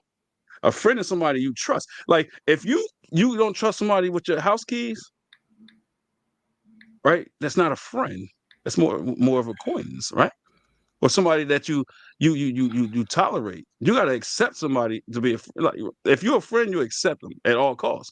So you accept them. Once you talk to somebody, you communicate with somebody, you tolerate them. That's not a friend. That's all I was saying. You also don't want to be judged either. Right. but here's the thing. When you look at friendship, right? It's levels to the friendship. You Hmm. got friends that you do certain things with versus having friends over at your family house. I'm talking with your kids and your wife. That's a deeper friendship. And Okay. you know what I'm So saying? You got yeah. kids. Listen, whether you're a male or female, you got kids. You really gotta be well aware of that individual because we live in a world that people can mislead you and be deceitful. And next thing you know, you got daughters, Right. And I and agree with you. So and that's they yeah. so what I'm saying is if you don't trust them like that, or if it's a person you have to second guess like that, are they truly your friend? That's a question No, for you, Chef. no, they're not your friend. They're not your friend. They're Exactly. And that's what I they're, was they're getting at. acquaintance. They're acquaintance. They're co-workers. You know what I'm saying? Right. And because let me tell you something. Nobody don't come to my house, but my friends, my male friends, they come into my house. They know my daughters. You see what I'm Mm-hmm. saying? I've been to their house. I know their kids. I go to their house. We sit and we chit chat. I talk to their sons or their daughters like they my kids because guess what? That's the level of friendship we have. You know what I'm Right. saying? And we go out, we hang out, we do things together. We go to family functions. See, that's a friend. That's Right. not an Because acquaintance. That's not because you do all those type of things together. They come and to you your trust kids, and you right? trust each other. You Right. got to trust them because if any man or woman have the opposite of them, their wife or their girlfriend, they come into your house when your kids at, Mm-hmm. you got to be Mm-hmm. able to trust them. Period. If Absolutely. you can't let. I mean, that's if you're a good parent because if you're a good parent and you know that, look, your safety of your children are like priority. So Priority. you gonna be like, yeah, you can't come over here, and it's not that's not even a judgment. That's just being a parent. You know what I'm Mm-hmm. saying? Or in the level of well, I'm protecting them at all costs. You especially let's just say you got a friend that has an alcohol problem, and they want to pick up your kid, and you like, wait, see things Yeah, like no. that. You don't want them to come around because like they got But a I think that's a alcohol little problem. different though. Because if somebody alcoholic, right, you could trust them, but you just don't trust their help me out here. You don't trust That their judgment when they drinking Exactly. around your yes. kids. Right, right, I right. said So kids. I ain't talking about young adults. I'm talking about children. You got that's what I'm children saying. you pick So up. Yeah, you might trust them, just not their judgment. And I don't think that disqualifies somebody from being a friend. You trust them, you just don't trust their judgment, right? And I yeah. think that's a little different. No, Um, yeah. If I had a friend that had an alcohol problem, right? mhm. They probably wouldn't come to my house with my kids if I had one. I never had one, but if I had one and I had children, right, and they had a drinking problem, they Right. wouldn't come around my kids.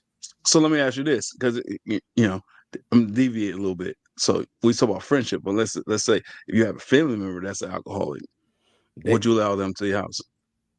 they family, bro. Okay, okay. No, I just want to know if you looked at things, if it's the same Nah, or different. they That's all. family. But now if they got an alcohol problem, they not picking my kids up. Hey, don't do that. I'm telling them straight up. Don't do that. Yeah, And you I sit, got you. or I'll be like, yo, sit right there. They want to hold, let me hold it. Sit your butt right there. That's me. Everybody ain't Yeah, like me. I'm different. I'll be like, yo, sit right there, nigga. You acting all crazy. Let me go ahead. All right, hold her head. Hold his head. yeah, You feel me? I'm monitoring that jump. You feel me? yeah. I got you. So So look, that good friendships provide us with emotional support and lift our spirits during difficult times. They are an excellent source of encouragement and motivation. Right. This goes back to what I was saying, characteristics and traits that somebody that you call a friend must possess. Right. If they don't lift your spirits emotionally, right? If they don't do nothing for your life, they don't uh because a friend should never hold you back, or should a friend should never be content with you being content. A friend should always try to help you elevate, right? a, re- So if a person's in your life and they ain't doing that, stop calling your friend. It's not your friend. but a real friend is always. I'm talking about a true friend. They're Yes. always going to tell you what you don't want to But see, hear. you see how you said true friend? See, it's only one kind of Because friend. no, A true no, friend is a friend. yeah, no, a true. Because see, sometimes people, they're your friend. They tell you what you want to hear. And that's not your friend. That they still no, they still your friend because you could trust them. I said that's why I said Mm, you still can trust them, but there are some friends they'll just tell you what you need to hear. They just hold back a right. little They- bit. you feel me? They don't tell you like, listen, nah, man. If you want to make changes to make some adjustments, you got to do it like this. And it's up to you as the individual to take that advice. But a true Right. friend is going to tell you, look, man, I'm gonna tell you just like this. You might not be mad at me, and you might feel like I'm capping, but nah, you wrong. That's it. Yeah. You want to be look now. A real friend to tell you this too. If you don't want to be my friend because I'm telling you something good for you, then okay, fine. You can walk away from my friendship, but I'm not going.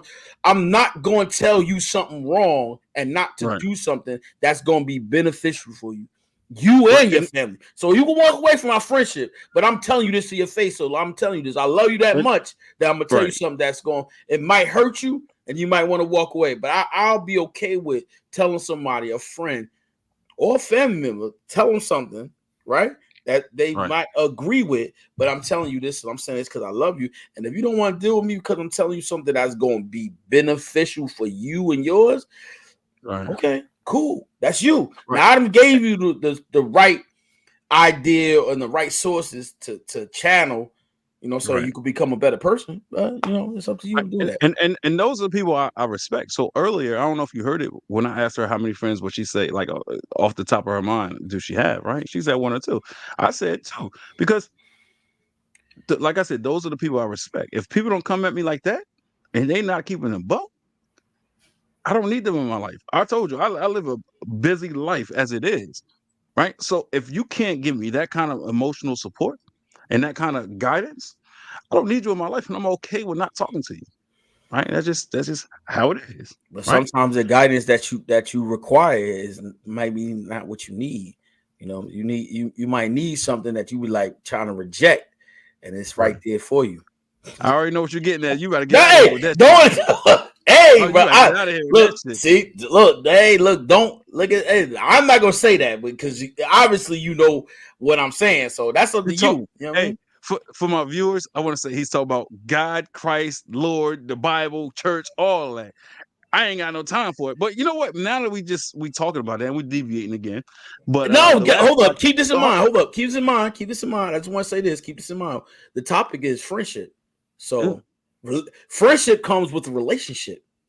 you're absolutely right. Okay, so you can't have a friendship without a relationship on a Okay, on a on a on a spiritual level, on a no, that's not natural no, level, no, not on no, no. what?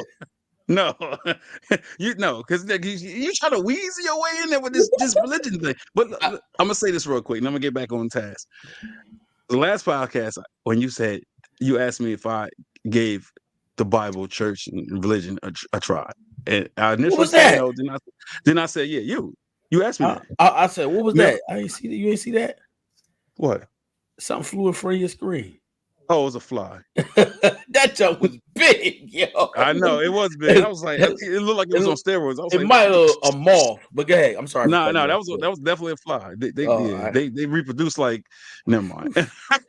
All But right, go ahead. anyways, so I want to go back to that real quick. When I initially said no, I didn't give it a try. Then I said yes, and then you said, oh, you're going back and forth. You said no, now you're saying yes. So I'm going to say this: if you was to ask me that question now, if I ever gave it a chance or a try, I'm gonna say yes. And the reason why is because Alison to tell you, do I read the Bible? Yes, right. That's my thing. I'm not religious. I I believe in higher power, but I do not believe the fairy tales in the Bible, right? But it's my thing. When I read the Bible, I read the Bible to understand. I read the Bible to see if it's believable to me. So in essence, that's giving it a try. And my thing is this, and I told Jarvis when I said once a week I want to do a religious Bible session podcast, and I still want to do that. Um, so in essence, that is giving it a try. And I told Jarvis, if you or him or anybody can convert me, then so be it.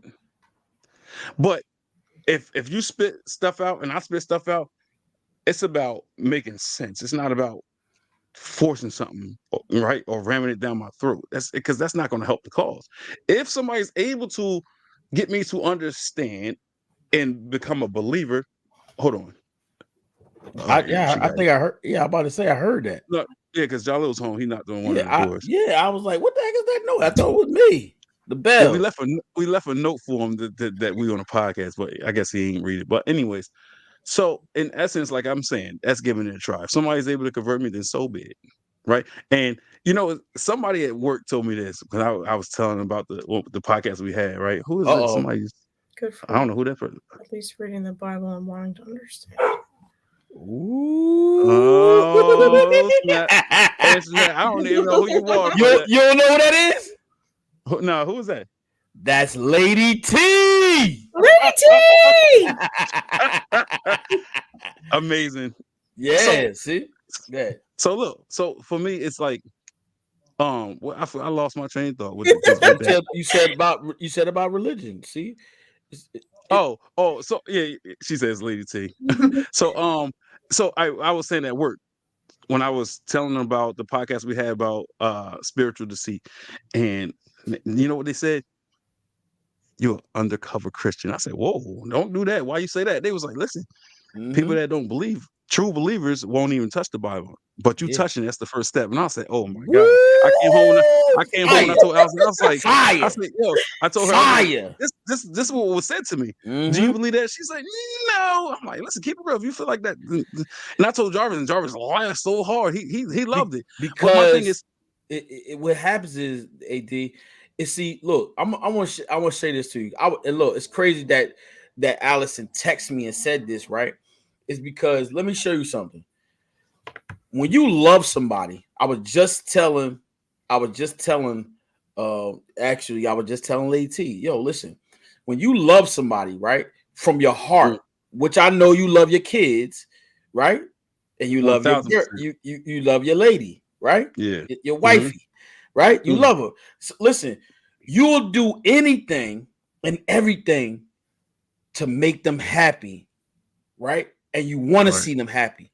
And that's the same thing about people who love God. It's something inside of you I want you to have because guess what? It makes me feel good, but it's also going to make you feel good. And I'm telling you, see, people want you to misguide you with that and tell you this. It's an experience you have to experience for yourself. But let me tell you something. And I use the kids because guess what?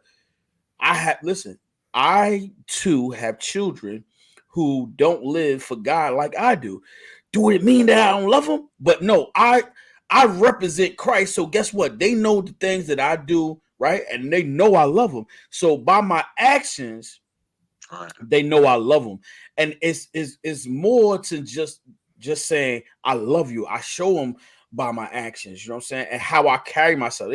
They might still not do what I do. You know what I'm saying? They say, oh, daddy, he a Christian. He don't do this, he don't do that. But guess what? I have already planted a seed in them, and they may want to change their life one day. But guess what? What they see from me and what they receive from me is true love. No matter what they're doing in life, I still love them. And Right. and guess what? This like I said, it's a personal relationship, but it changes your heart. And see, that's what Right. God is after.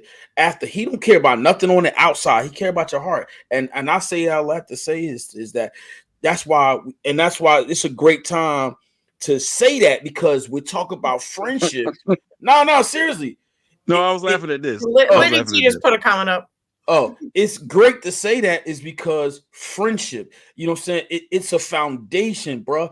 It's a foundation. And you having that relationship with God, trust me, it is gonna overspill on everybody else for you and your business, So this the is people my that thing too. So encounter with. so growing up, up until I moved down here, I was going to a Catholic school. We Mm-hmm. had to wear uniforms. We, had our nuns, walk in the halls, and a priest Oh, and No. the Oh Bible and all no. that. Like, it was for real. And it was up in Right. Rahway, St. Mary's Church. You look, I have attended. Well, Desmond, no, I've been to a Catholic school as well. But I feel Oh All no, like, boys. I didn't. so I You didn't didn't know know that? that. All boys No. school. All boys school. I Mm. feel like Was it part of, Catholic or all boys school? I mean, it was Catholic. Catholic. Yeah. Okay. yeah, so I feel Go like ahead, part Alison. of that was like almost forced on us coming from our family. So it wasn't like you have a choice. We're making you do this. So now we're, I'm not going to say we're rebelling, but I'm just feeling some type of way about you trying to, push this on me, if I don't want to do it, kind Right. of thing. Here. All right. So look, as kids, right? Let's say I'll give you an example, so you can, when you say push on you, right? Well, look, we as kids, us, that's my brother. When we were kids, our mother gave us vegetables. As a child, we didn't like vegetables. You know what we would do? We probably would take the vegetables and throw them somewhere and throw them in the garbage because we didn't like them, right? But it was, look, now this is a good example. Now watch this. We would do that. We'd be like, man, I don't want these vegetables. Throw them in the garbage, right? But guess what? Hold on. She might have given you vegetables, but she, to my recollection, she didn't give me a jar of vegetables. Like people used to try to give us vegetables. My kids will eat that shit. That's how I was. I mean, maybe at a certain age, I don't yeah. know. But that's what But we used to do. We used to yeah, take it and throw it in the garbage and be like, oh, no, I want these, right? So the point that I'm making is that that's what happened. When you're a kid, you don't want what your parents want to give you. You say right. it's forced, but we don't want what our parents, because our parents know that's going to be beneficial for us. It's going to make us stronger, or it's going to make us like, because we didn't like milk. Only thing if we didn't have milk, only thing we had milk was some cereal. Anything else, we didn't like it. So it's like, Mm. it's nasty. You know what I'm saying? So look, read that. Lucy said, yes, I agree, Alison. We were raised in a family with no choice in religion because our parents believed Let's they were believe doing the that. best. Yeah, Yeah, but yeah. and That's that's called what being forced. it's not, but You're it's not being been, forced hold to up, do something when hold you don't on. want to do it. So Look, when you now force, growing up, there are certain things that now you don't want to do because your parents force you to do it when you didn't Mm-hmm. want to do it. So now I'm going to stand back. I don't want to do that. I so don't even want look, to look that way. huh? So look, guess what? What you said, the key word that you said right there, rebellious. We didn't want to do it because guess what? It's something that we wasn't taught how to do it. We was like, man, I don't want to go to no church. I want to do nothing about God. We would all, because guess what? Des and Alison, I did the same thing, but I was bad. So you know what I mean? I went to church, you know what I mean? But guess what? The thing of, Hold on. yeah, Let's not look at the word rebel as a being negative, because everybody in this world rebels, right? Because yeah, by yeah, definition, listen, everybody rebellious. Yeah. by Rebellious. definition, rebel means to go against. Everybody. So if you walk that walk, right? Somebody, Satan or somebody coming in your life, and they try to say something. I'm gonna put that up, I'm gonna finish what I was saying. People coming in your life, Yes, Liddy right, T. with some negativity or some toxicity, right? You rebel against that. So let's not look at the word rebellious as a bad thing. Let me see what she said. Yeah. She forced the church on her daughters, and now they remind her all the time. But Yeah, now see. watch this. The thing, here's the So thing. that's that brainwashing right there. That's that But deception I've been talking about. here's the thing. Watch this. She said that, no, I'm gonna say you. I'm gonna say Alison. You said force, right? But guess what? When you say force, you know now how to communicate religion, or do you not? She, I ain't gonna answer for her. Go I ahead. want to say no. Okay, so now, I wanna now say guess no. what? So look, because your parents, we say your parents didn't communicate how to go about going to church. Now you don't know. You know what I'm So saying? they just Because they so they forced it did. on you. Let's say they forced it on you. They forced it on you, right? So Mhm. now you didn't take the time. You didn't take the time out to say, you know what? Let me find out how the real way to do it. You say, you know what? I don't want it because my parents did this and I don't want it. Listen, I say this with experience. I've done it too. Because guess what? I was out there drinking and partying. Listen, when I was standing, I heard I was laughing my butt off when my brother said about Delaware. Listen, when I got to Delaware, oh my goodness, Sweet. Yep. ball game, because I was, as my I don't know if she's still watching, Lady Be T, careful. Be huh? careful, because Look, I'm listening. listen, Lady T, look, I told her when I was growing up, my parents kept me sheltered. I didn't do all those things growing up. You was When not I sheltered. No, when I was living with my dad, I was sheltered because Okay, there are okay. things, yeah, there you No, don't he was know. strict. Being strict and being Strict, sheltered is sheltered. different. That's sheltered because they was like, No, we didn't go to parties, we didn't go to dances. So guess what? On the weekends, if it wasn't basketball or riding a bike, we were in the house. You know what I'm saying? So we were sheltered because guess what? And I say shelter because well, guess what? When I moved to Delaware, hold on. When I moved to Delaware, guess what? Ball game. I was getting drunk. I was partying. I was having sex. I was doing all that stuff. I had a baby at 20 because I was wilding. When I you got to Delaware, I was wilding. you you was wet behind the ears, and Word, you met wilding. Lashonda. You met Lashonda It's and fell over. in love in one day. Oh, In one word, day. one day. It's One over. day. No girlfriend, no. I had it, so I was like, "This, oh man, this is the best thing." Boom.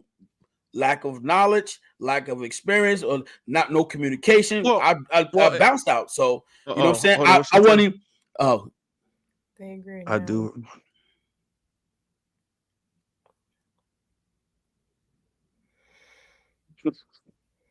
And then Read the it's another next one. comment. huh? It's another one right here. So now that she's giving her daughters a little bit more free reign because they're older now. They don't live with her. Yeah, It's they not grown. being So forced on them. So No, of they course. can. right. So What she did hold on. was, yeah. Let me say this right quick.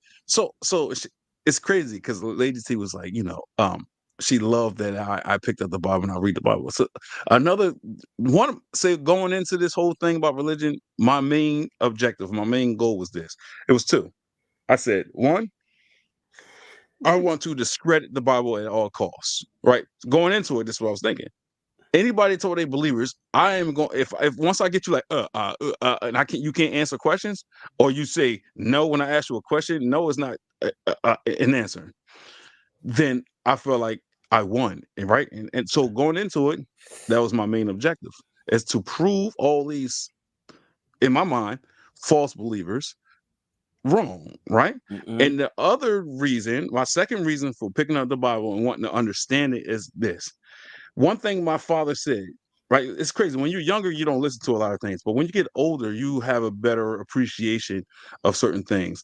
One of the things that my father instilled on me and Jarvis was this. He says, knowledge is power, reading is power, right? Education is power.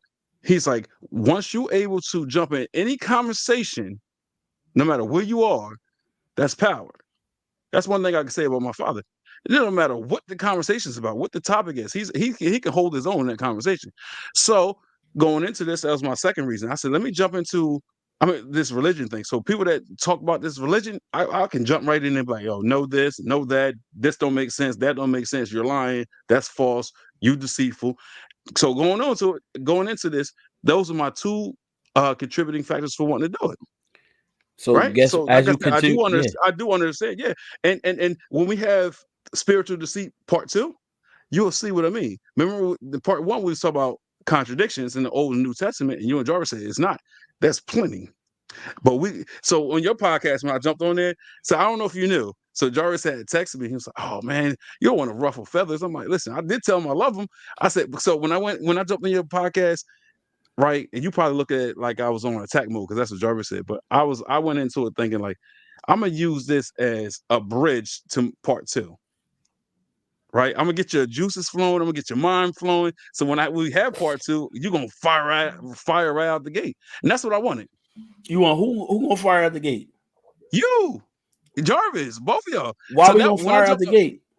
no, because like, all right, you ain't hear what I said. I said when I jumped on your podcast and I was I was downplaying like the religion and all that. I did that for a reason. I wasn't trying to bash, but I wanted you. I was using that as a bridge for my part too. Well, you know I'm strong, right? I'm not weak.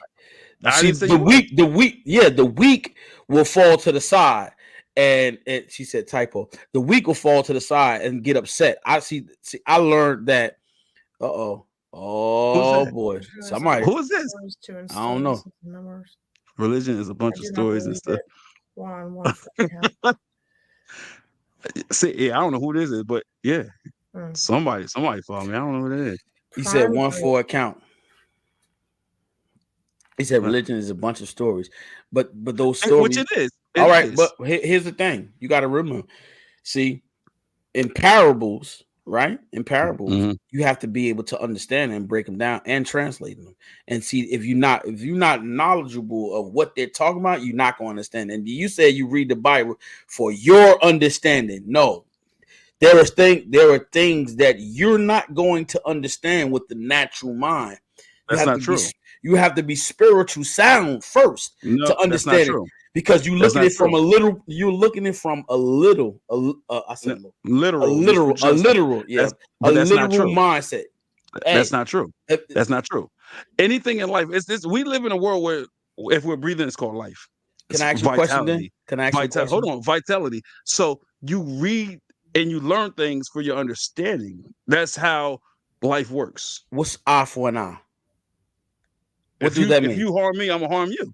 If you steal from me, I'm gonna steal from you. Yes, it does. Eye for an eye. Yes, it does. See, look. If you take one of mine, yes. Come on, stop. Look, what you do unto me will be done unto you. That's what I just said, Dennis. I'm not going to do that because you rob me. I'm going to rob you. But that's an eye for an eye. That is what it means. All right. So, I'm saying to you that that's what people will take it as. That's what it means. It's no other interpretation. Exactly. Do it tell you to be eye for an eye, have an eye for an eye, or it says do not have? Which one does it say, sir? You know what it says. And it do not tell you to have an eye for an eye. It don't tell you to do that. Okay. And I never said it did. So, okay. So now you understand.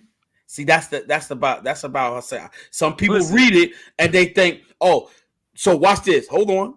That's just one thing, right? Because you were talking about this. Here's another one. I'm a Christian, right?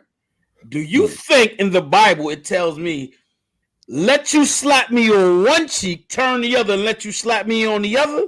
That's what it say in the Bible now. It does. No. Yes, it does.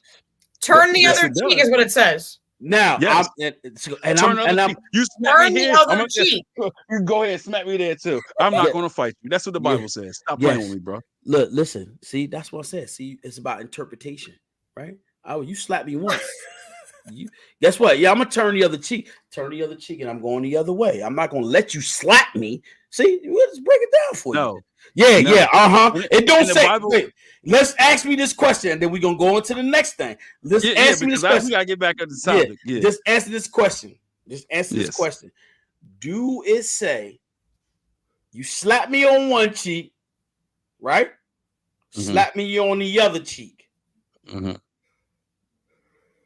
Do it say that? Or say for lack of better words, yes.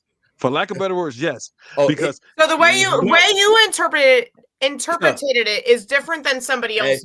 Exactly. Because I'm gonna let you might slap me here. Oh my goodness. You didn't ask me what you will allow. We talk about the Bible. The Bible it don't tell you let somebody slap you twice. Yes, it does. For lack of better words, the phrase means you get slapped, you feel that sting, you feel that burn, you turn the other cheek. And what it's saying is don't be a fighter. Don't give in. Don't succumb to your anger. So when it says turn the other cheek, they either talk about walking away, or let it go, or let it go. Don't let it keep slapping. No, I didn't say it Yeah, said that. It says let it go. Don't be the person that you pointing the finger out. That's what it breaks down to. Don't like somebody punching your mother face, right? And you bleeding. It's saying telling you to walk away like a punk, yeah. right? Like because guess what?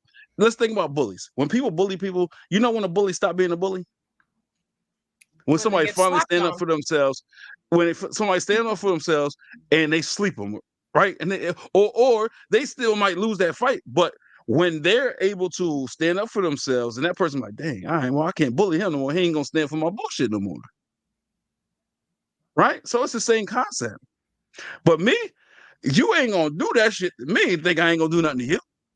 Either it's either I'm gonna go and fight you on square like on some man to man shit. But you still get the best of me. Somebody or something gonna put you down. That's it. Ain't nobody gonna cause harm to me Bet or mine. you better turn the other cheek.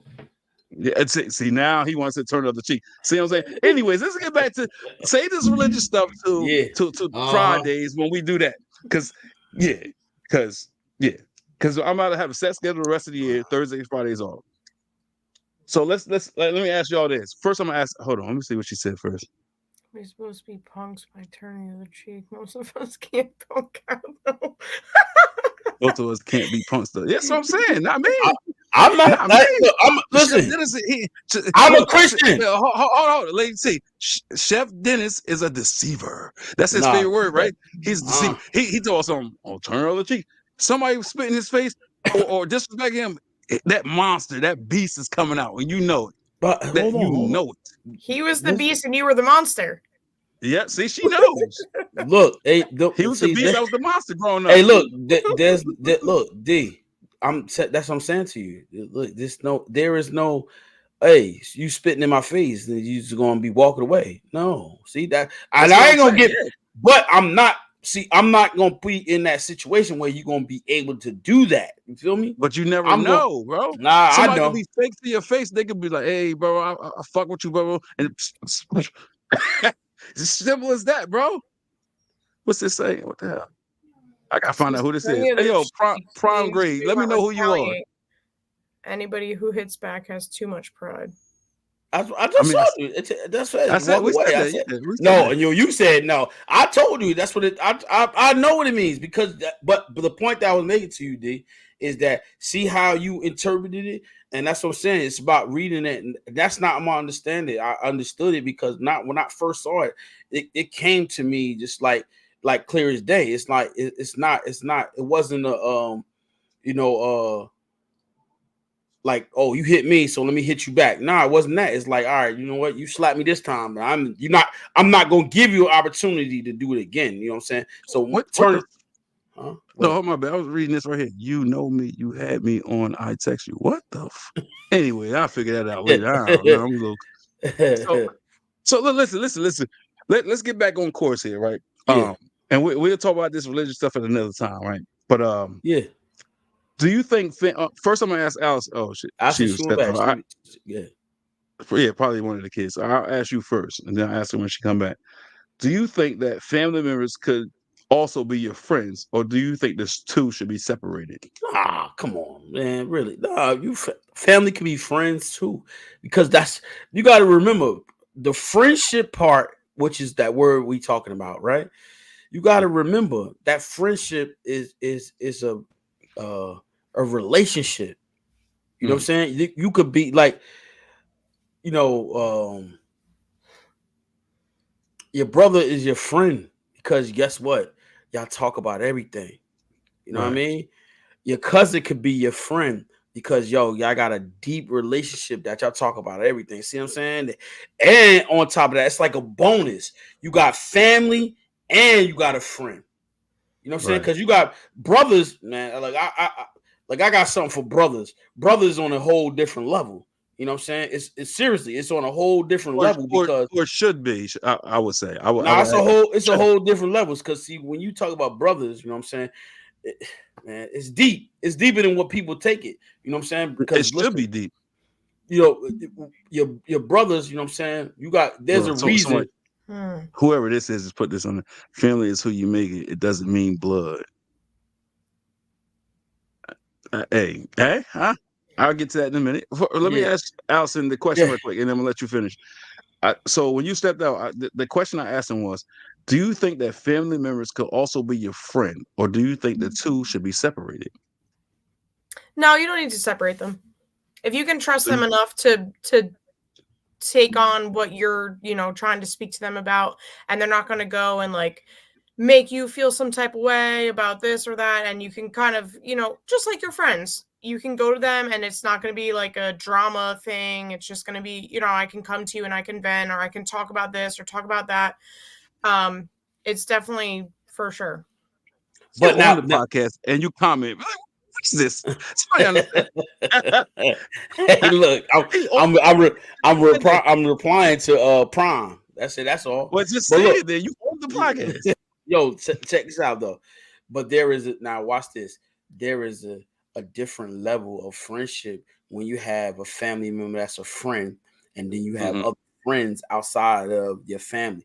See, now your family member that's your friend has a greater relationship, has a closer relationship with you, or should have one anyway, because now your What family. was you looking at? A roach? That was a roach. Nah, No, I'm I mean, playing with you, bro. gotta I'm make sure. playing Gotta with make sure. I hear these things moving out. you. Wifey Oh, ain't coming in. Wifey. that's that. So what if you were brought up and you didn't have any siblings? What's that? Huh? You, So you there's could no. just you can go and talk to like your mom or your dad and use them as like a friend, so to speak. Nah, I mean, that when it comes down to parents, I don't think parents could be friends. But see, my question wasn't real brothers. I said, do you think family members can also be a friend, or do you think they should be Not separated? mom. That's what Not I asked you. what you mean, but your mom and your Family dad is. members, Yeah. that's family. I No. feel Cousins, like once aunt, you get to a certain uncles. point in your life, I feel like you can use your parents to vent. I mean, And Van, you they, can they use Yeah, them may but not again. judge you, but they're gonna try to steer you in the right direction. There's a certain time, like I want to say up until you're like, I don't know, in your 20s, you may You, not want to, have your parents listening to what you're doing, behind their back, or, I mean, you got to things think that you about it. should or shouldn't do. Your parents are your. That's like your lifeline, your your guidance. You know what I'm your saying? first friend, your Yeah. first friend should be your parents. Yeah. Huh? Oh no, I said your parents should be your first friends.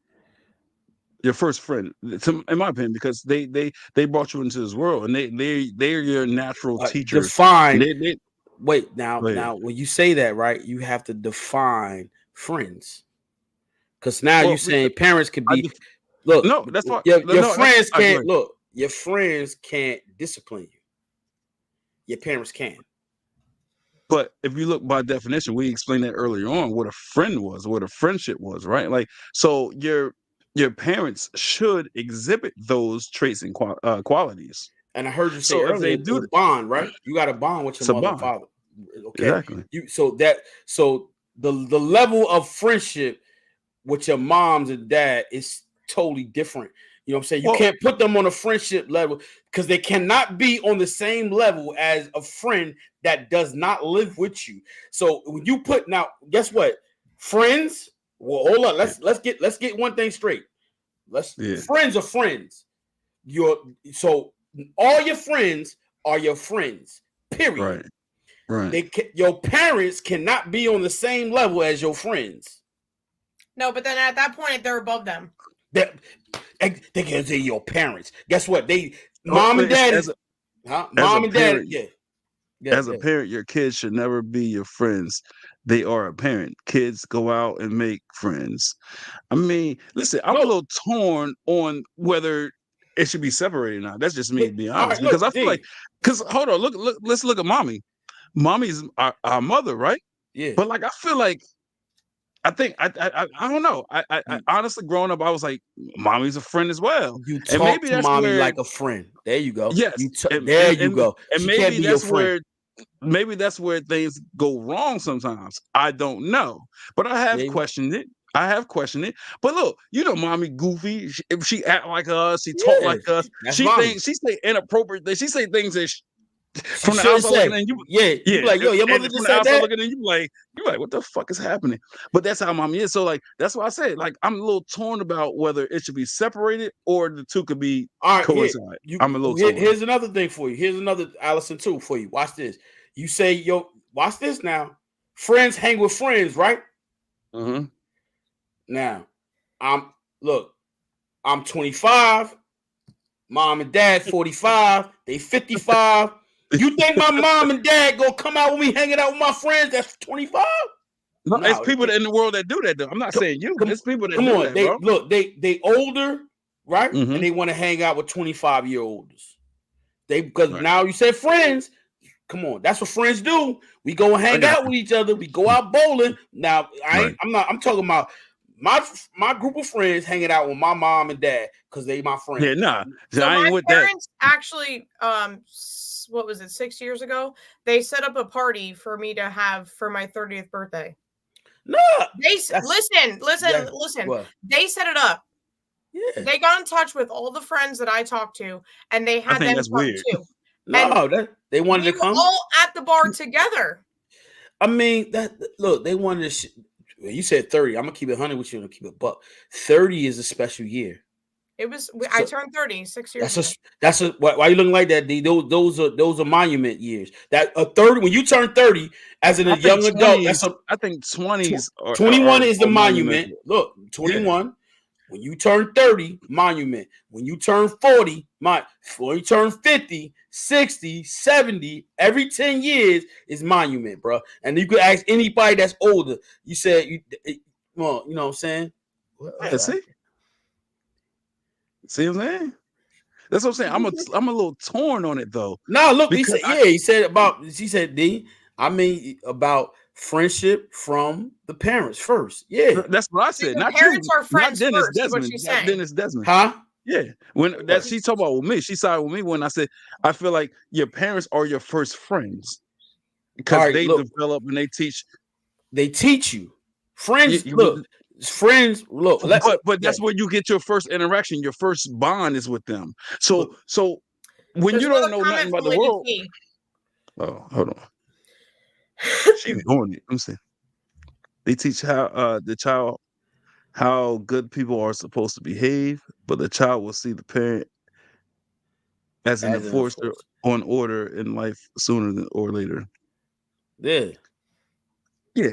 So I mean, I get all that, man. Like I said, I'm just torn on if it could be both or it should be separated, right? And it's a question later on that I'm gonna ask about that. But like, let me go back to this right quick. It says friendships boost our self-worth, right? Meaning how we feel about ourselves, right? So back to what I was saying earlier about friendships being important. That's important, right? Because anybody that comes into our life, right, and they boost our self-worth, right, and they make us feel better about themselves. That's very important, right? That's a question I asked earlier. How important is friends? Matter of fact, you weren't knowing in that period of time. So let me ask you, for you, how important are friendships in your life? For me, well, they're very important. You know why? And just to here's the thing. You know, we all three of us, and even Lady T, we all parents, right? So we learned from our parents, and then we became parents, right? So in that process of becoming parents, guess what?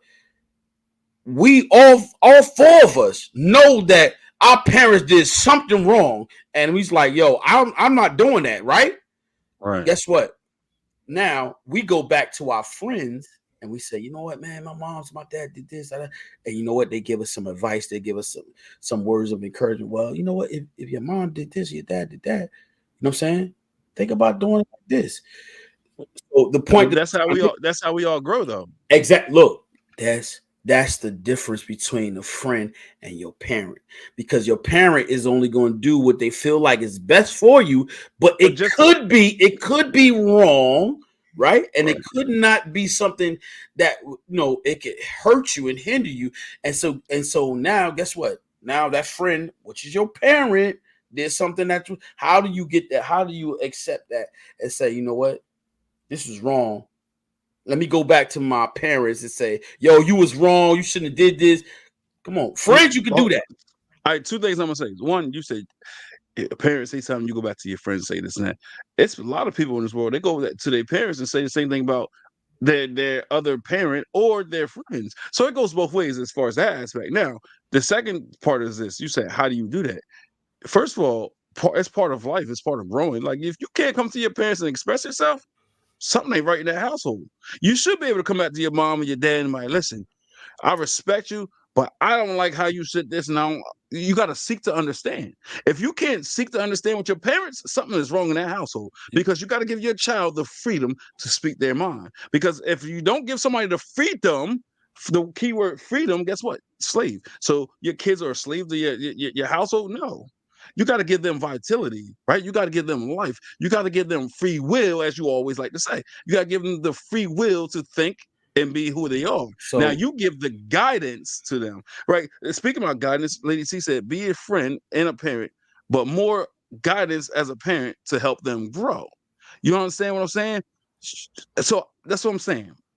You can still be a friend with a parent, right? But you gotta know where to draw that line. You gotta be able to be like, enough's enough. This is my household. You do what I tell you to do.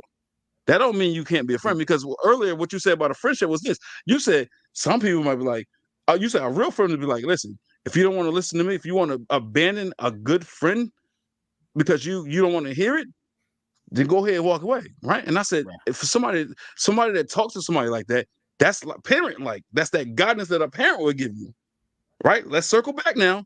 So it's the same thing. So I kind of feel like a parent or a family member could still be a friend. Hey, Like I tell people all the time, can you my can immediate family, they also my friends. hey can I, so let me ask you something. Yeah. Watch this. And this may be opinionated, and this may not be. Can you walk away from your friends? Yes, you can walk away You from family can as well. can you walk away from your parents? Yes. Why should you? No, I ain't say you. No, I, no. You said why should you? No, you can't ask a no, you double can't. question. So You said can you? Yes, you no, can. People do it don't all the put no time. Yes, don't put you can. hold up. Don't put no stipulations on it. You I'm not. I didn't put no stipulations on it. So I'm saying, can you walk away from your parents? And that's a yes. Okay, so now you can walk away from your parents and just walk away from just like that. When you under their household, no, Nah, because I'm you ain't not got no talking choice. about when you. I'm talking about you be grown. You can walk away. You, Yes, friends yes, don't. you Yeah. can. Yes, you can. Yes, you So can. what happened to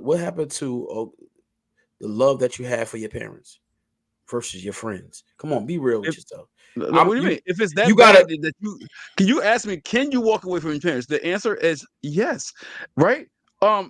Is it ill advised? Maybe it depends on the circumstances. People walk away from their parents every day. You can have a fucked up mother or a fucked up father or a I fucked see up that. both, Look, we that's and you adding walk something to it. away. I was just How? trying to make No, look. you I said, was can adding your you? point. You You said could walk away from you your said friend. It don't gotta be nothing. You could be like, you know yeah, what? Now, huh? It don't gotta be real. It could be something petty. You could walk away. You could walk and you away. can just It, and it's called free will. You can do the same thing with your parents if you choose to. nah, you come on. You wouldn't be wise because you know what? Your parents go. That's They're what I gonna said. Could love you. what They're gonna love I you said? no Could it matter be what. ill advised? It could be ill advised, but I said, could you? You asked me, could you? See, You you didn't would, ask me if it's a good decision. You said, could you? The answer is yes. but your So parents gonna let's read. love you no matter what. No, Your good parents. Yes, good parents. There's a lot of fucked up parents in this world that don't give a fuck about We their talk. kids, We bro. listen. We talking about good parents. We ain't talking about bad parents because bad parents Who they said gonna that? do. Yeah, Don't You say we didn't put talking any about because we stipulations on never. it. huh? Yeah, There you was keep no putting I, stipulations. stipulations. All you did was I ask a simple question: yeah. can you Can or you can't work? you?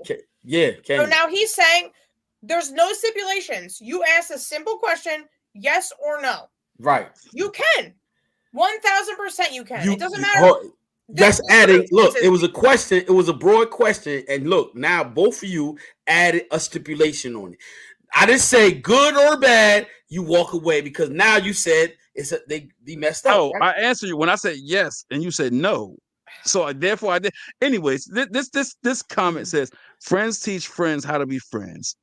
It's a rough experience. That's why you start with many and dwindle it down to a few. Right? So yeah. Because me and you can go back and forth for hours, bro. We ain't got that much time, bro. So So back to what I was going to say. Listen, we feel good about ourselves when we help friends or we provide for them, right? With support, right? You follow me?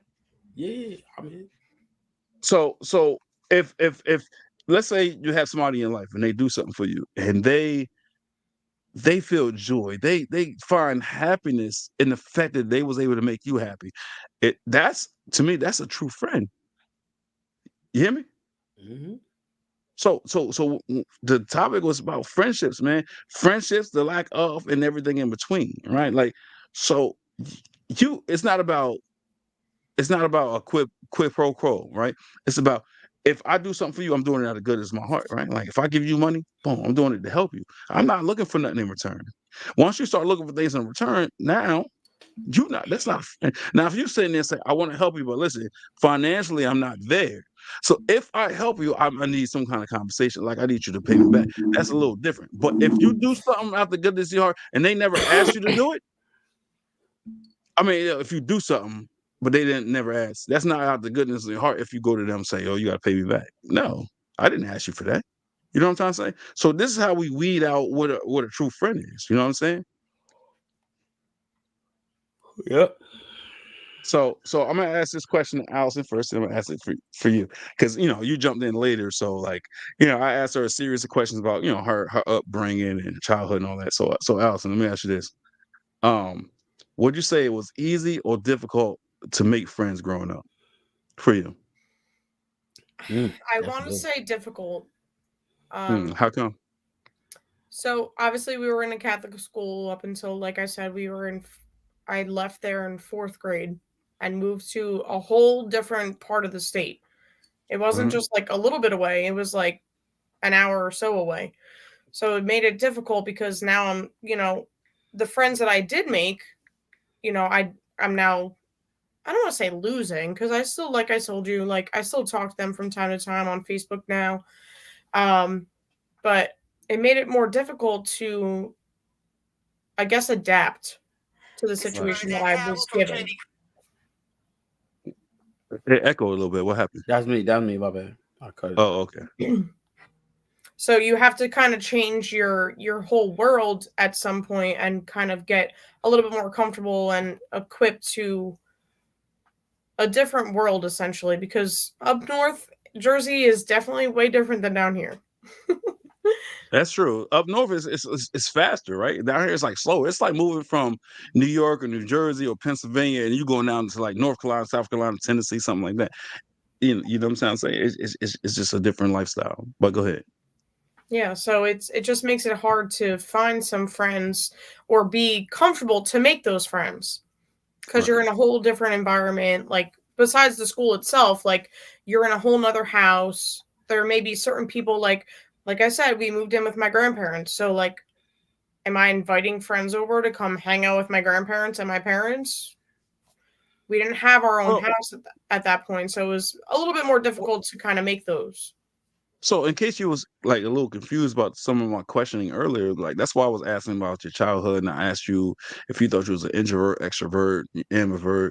That's why I was asking you if you thought you was spoiled or privileged because I often say life is about people, places, and things, right? Like people, places, and things make us who we are, right? And they shape us, they mold us to who we are. Like, um, so if you was privileged or if you was sheltered, that takes effect on friendships in your life or how you acquire friendships or how you go about it, right? So that's where I was getting up to, because like when I ask questions on my podcast, I try to lead into the bigger picture, the meat of it, right?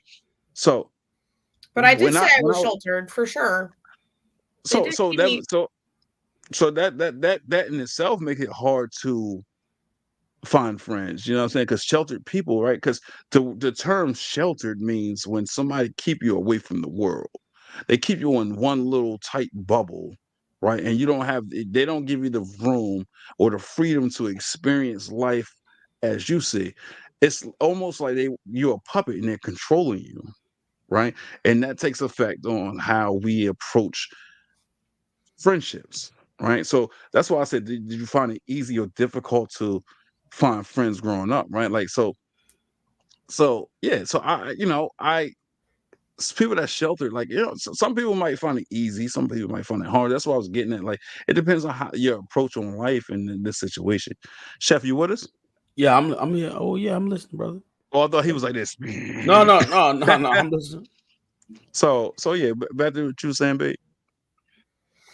So I want to say difficult because there was a lot of times where like we couldn't go and do certain things, or we couldn't be around certain people, or we couldn't, we didn't have the money at some point to do certain things that they were doing. So it was kind of like, nope, I guess we're just not going to do that. And we're just not going to have that friend because they're going to go off and do that. And they're going to, I don't want to say like, look at you funny or kind of treat you a little bit differently because you didn't, have the money or didn't have the, the time to do it. But it just, it comes down to like, even now, like there's certain kids in the school, like they bully you or make you seem, some type of way because you can't do this or you can't do that, or because your parents are doing this, so you can't do that. So it's like it makes it hard. Right. So I would say for me, like I said, before 7th grade, I felt like it was difficult to make friends, right? And I told you because I didn't feel accepted, wanted, appreciated, none of that. But I feel like as like 8th grade and up, I felt like for me, I felt like it was easy, right? I feel like a lot of the core reason for me finding it easy was me being in sports, right? Like, because sometimes it's hard to ignore accolades. Right, people was being fake when they was like, "Oh, yeah, you did X, Y, Z. It don't matter. You still ain't shit." I think that was just a front. I think that was based off of jealousy, right? But at that time, I felt like it was easy to make friends, right? Because, like I said, I felt like I was king of the world when everybody wanted to be around me. It got to the point where I didn't even have to fight no more, right? Because, and this one thing I loved, especially when I was in, like in Delaware and in North Carolina, it got to a point where nobody wouldn't allow somebody else to disrespect me. So it's plenty of people that I'm on a one-on-one. I probably would have lost to in a fight, maybe. I don't know. But the thing is, if anybody watching and they felt like somebody got the best of me, they was jumping in right, automatically. And I love that. And that's what I'm saying. When I felt like I was a king, I felt like I was top of the world. That's how it was. It could be females. And that's one thing I loved growing up when a female had my back. Man, a female can be like, you stupid motherfucker. And then without no words, females jumped on that ass. And I love that. And you know what was crazy? When I moved back to Jersey from North Carolina, I was hoping and expecting that same treatment, but I didn't get that. I remember I got in one fight when I came back, and no, all these people I thought was friends, they didn't jump in. No, no. It was on one, and I got a little scraped up, and I was like, "What the fuck? This ain't right." Right? So I'm like, I don't get that same respect, and I was sitting there thinking to myself, how do I go about getting that same respect? And I thought in my mind, I was like, all right, the biggest person I want to go fight him. And I did that right when I came back. And I remember I got my bell rung. I ain't gonna say I lost because it was short lived. Like that person didn't win. Like it got broken up. But in my mind, I'm like, damn, I got my bell rung. But I never showed fear. And people was like, dang. And people did have a different appreciation, a different approach to me, right? But people did say, you stupid as hell, or you wasn't gonna win that, right? And me, I'm like, you crazy. And I'm trying to be that tough guy. But the thing is, nobody can't say otherwise because the fight never continued. But I never understood why I didn't get the same respect as I did in Delaware and North Carolina. And I was like, dang. And my younger brother, Jarvis, he used to tell me, like, listen, I know people say if it ain't broke, don't fix it. But just because it worked in your younger years, when you get older, it's time to leave that alone. Like things change. And I never wanted to accept that. I'm like, nah, you crazy. I'm going to be like this till I die. I want royalty. This Jersey. You know what I'm trying to say? And it's tough too because you say like almost like 7th grade. You said 7th grade is when it turned to the better. When I had a different outlook on things, and that's when I felt more comfortable. That's when I was more sociable, and I felt love, and I felt like everybody in the world wanted to be around me. But before so that, I got pregnant. I was in 10th grade. So I didn't really get to like experience some of the stuff that, when you're going through 10th grade, 11th grade, and 12th grade, like there's certain things that I kind of missed out on. And I'm not going to say it was anybody's fault because obviously I did what I did, but I didn't get to, maybe make some friends that I could have made because, I was at home taking care of my child. So it was like a little different for me. And that's why I have a deeper appreciation for my mother, man. Like my mother, well, man, Chef's mother, like she was pregnant at 15, she was pregnant at 16, she was pregnant at No, 22, she was pregnant. 16. No, she was pregnant at 15. I ain't say Oh, when you was born. oh, okay. She was pregnant at 15, pregnant at 16, pregnant at 22, pregnant at 25, and pregnant at 26. So she didn't get to live her life, right? So she had all this adversity, all these hardships in her life. And guess what? She's still breathing, she's still living, and she's still making it through, bro. Like that's why growing up, I'm like, that's my hero. And I strive to be like my mother growing up, right? Because I count like a lot of people count her out, and I was one of them. And then she didn't let none of that stuff deter her. She come on, real, she used to, bro. She used to be down on her luck, and guess what? Her chin was up like this, and I was growing up like how, and I and through life I was like, you know what? Because she's a strong black woman. She's a strong black independent woman because she did it with no man in her life. You know what I'm trying to say? And bro, that's why, as for me as a parent, I'm like, listen, you take what works, you take things from experience from your childhood and your parents, and you use that once you become a parent. And I use that, and I'm like, yo, listen, ain't nothing in life going to stop me from providing and being the best version of me for my kids. That's why when I'm at work and I be stressed out and I be mad as hell because I ain't spending time with them, that's why it affects me like the way it do, for real. And I can't stand when people say they that type of person or that type of parent, and then from the outside looking at you looking like, oh, you feed yourself, but you don't feed your kids. I don't understand that. Look, real, Alison, no. Sometimes, bro, the kids will misbehave, and because I'm absent, right? And I say absent because I'm always at work. I don't get to spend time on. I'll be like, you know what? We go to the store. I go buy them things. She's like, oh, after what they did today, I'm like, listen, I'm thinking about long term, not you know what I'm saying, not short term. Short term, should they get rewarded? Hell no. But I think about long term, bro. When your kids start to say, "Oh, you don't love me," I'm like, why you say that? You never hear, bro. That fucks me up mentally. So in my mind, I'm like, well, to compensate for me not being home, I gotta show them that I love them. I gotta do X, Y, and Z. And I had conversations with Jarvis about this, and Jarvis was like, well, that's misleading. And I was like, that's your opinion, right? And man, that I said that, what's your opinion? If you say if your job was keeping you away from your kids, and we had this conversation a couple months ago, and you said you wouldn't allow that to happen, or a job to interfere with you being a parent. But let's just say you was working I and don't your think, job, excuse me. I don't think you want to ask me that on here. why? I'm, I'm different. You want to know my answer? I'm gonna be honest with you now. I You want to mean, be honest?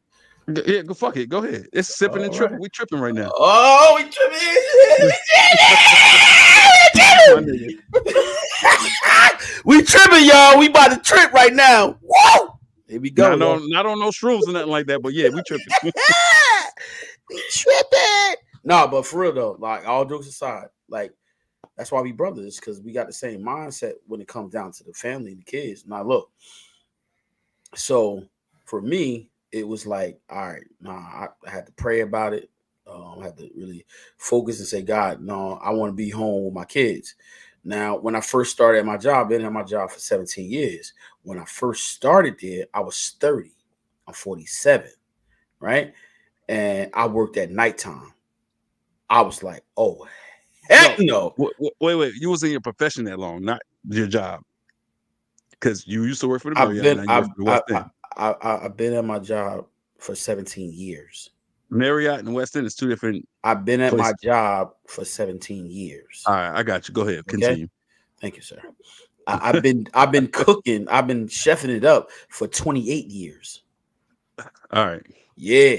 I got a resume, buddy. But anyway, but look, when I first got there, I'm 30. I got mad energy. I'm just like, wow, I'm ready to do everything, right? Yo, I was working at night. My days off was Wednesday and Thursday. So I really didn't get to see Monty. So I'm like, oh, heck no. Monty was little. So Monty was only in she wasn't even in school yet. So I was like, God, no, I can't. I want to be there every day. You know what I'm saying? So the first year and a half, I had to endure that, but there were things that I had to learn how to do. And one thing that I could say was I had to learn how to be humble. I was not humble. So in the working at nighttime, I became humble. Had to deal with different people because God already knew that when I go to the morning, I had to be that humble person because I had to deal with all different type of personalities. So the point that I'm saying is that I put myself in a position where I can come to the morning time because if I never became humble, and I say that was the season of my life. Then I was 30 years old. I was like, yo, you say something wrong to me, I'm getting in your face. I might be starting fighting. You know what I'm saying? Because I was straddling the fence. You know what I'm saying? I was 1 minute I'd be with God and I'd be going out partying. But in that midst of me telling this story is that I had to become humble. And when I became humble, that's when I came in the morning time. You know what I'm saying? That's where I became in the morning. I was able to see. I was able to see everything about Imani, her dancing, tapping, all that type stuff. So, But how much of that was you putting your foot down versus what they allowed you to do? Because what if they say, you know what, hey, this we don't have these hours for you. So if you can't all comply right, with what I say, so then just it's to adios. I look, so just to show you what I mean when I should have elaborated more when I said I had to be humble. They wasn't going to give me that position in the morning time because they was like, yo, Right. Dennis is rebellious. He not going to do what we tell him to do. Nah, we not going to give you that try. Because like I said, I was 30 and I was like, yo, they say the wrong thing to me. I was like, well, who you talking to? You ain't talking to me. I'll put my hand in their face. See what I'm saying? So I had Mm, to pipe down, you know what I mean? Humble myself. right. So being that I humble myself, they gave me the opportunity to do that. Once I got in there, I did what I was supposed to do. They loved it. They was like, "Oh yeah, we did the right thing." Because they was like, "No," they had skipped over me, and they was like, "Nah, we not gonna do. He not gonna do this. He not capable of doing this or none of that stuff." So they didn't give me a try at first. It took Right. two people to retire, and they said, "Well, guess what? In the process of me humbling myself, right? They was like, all right, we're gonna give Dennis a try, 30-day try. Right. And so the lesson that I learned was just being able to humble myself. And I just wanted to say that because guess what? You could do the same thing, You same thing. Now I'm talking about religion. I'm just saying the same thing. There in this season of your life right now, there's something you have to learn from that. What did only Alison know? It's All something right. you One have to second. learn. You Yeah. hold on 1 second. Just keep talking. I'll be right back. I got to use All the right. bathroom. Hold on. Yeah. So I'll say when he come back, that's something that in his season, that's what you gotta learn because guess what? He at the end of the day, I know the passion of a father that wants to be with their kids and want to see them grow up. They want to miss everything, football games, all that type of stuff. It's something he have to learn in this season. That's it, and it'll put him in a better position. It'll put him in a better place so he can navigate through his hard days of working and long hours. That's what's got to happen. You know what I'm saying? I'm definitely gonna say it to him when you come back, but that's how it all boils down. You got to put yourself in a position where you be able to take on a new job, a new time, and everything. Because listen, I was gonna go crazy. Now I left my current job when I was going in my current job. I had left another job. I was getting paid good. I was working, what I'm saying, had the good days off at Friday and Saturday off, but I wanted something better. So I took a chance and I moved up, started working in New York City. Like I said, it was at night. And just imagine Imani get out of school. She go to school in the morning, right? So I drop her off. That's all I see. Hey, bye, see you later, baby. Drop her off. She get out at 3 o'clock. I'm at work already. I don't get home until like 1:45 because I was working at nighttime then. We're working 4:45 to 11:45, 12:45. So I get off at 1 o'clock. See what I'm saying? So I was like, this ain't. But I had to endure. But like I said, it was a learning process, and I had to learn how to, humble myself. So that was that. So D, what I was gonna say is look, just take this and look. There's something you have to learn about in this season because the babies are small, the kids are small. Right. So, what I mean, that's what your heart desire. You'll have to be able to put yourself in that position so you can work in the day or midday and then have the great days off. You got to work their way up to that level. You in a position to But do that now. You know what I'm saying? so This I'm not say oh so in the field that Alice and I that we share is like that's non-existent because once you become a manager in a restaurant, that's just how it is. your schedule's all over the place. You don't get set schedules. Now my boss said for the rest of the year he want to give all the managers set schedules except for himself.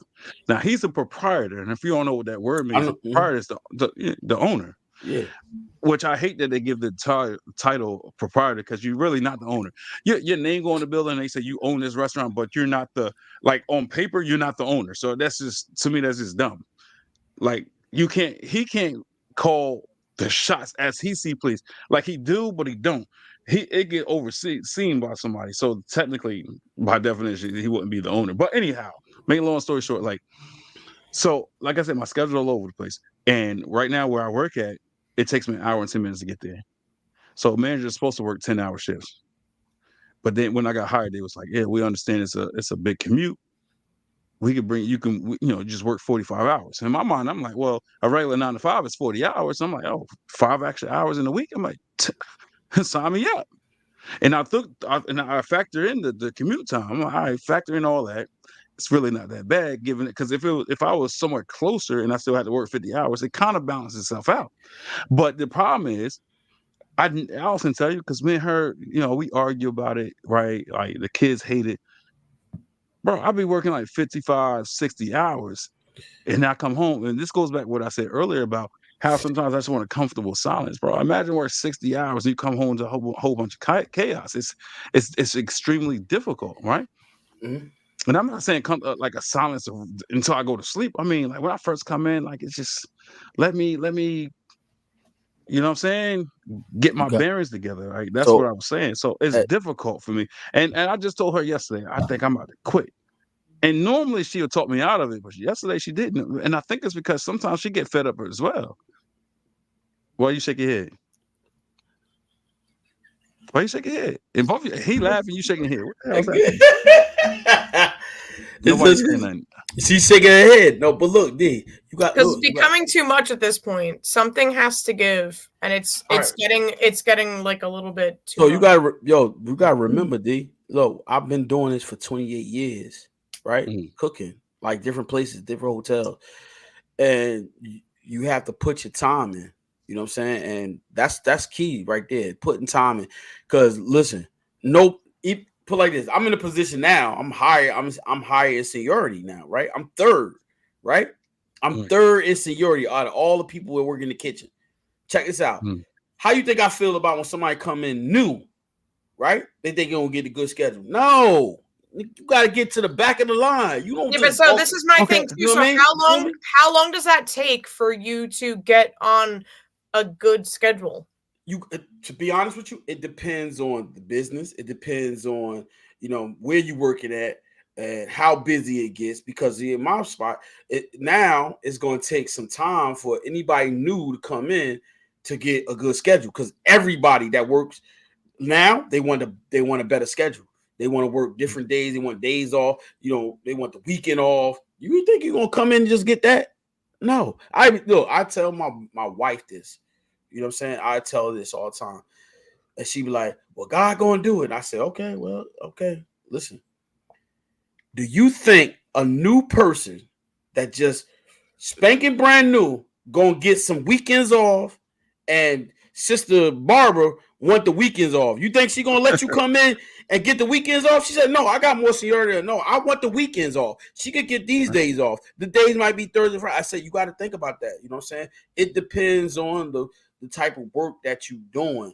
You know what I'm saying? And what you're doing. You got to realize that when you in the food industry, as you know, Imani went to culinary school for high school. And now I told her, babe, I said, listen, you want to do culinary? I'm gonna tell you right now, yeah, the young life, you can say bye-bye, but it's gonna pay off. It'll pay off. You can't think you're gonna go party and hang out with your friends, because guess what? You gotta focus on that. It's gonna pay off. You're gonna make money like daddy. But if you think you're gonna be able to party and go, no, it's not gonna work. Because you're not Nope. gonna work in the daytime, you're gonna work at nighttime. And the nighttime Right. gonna take all your nightlife.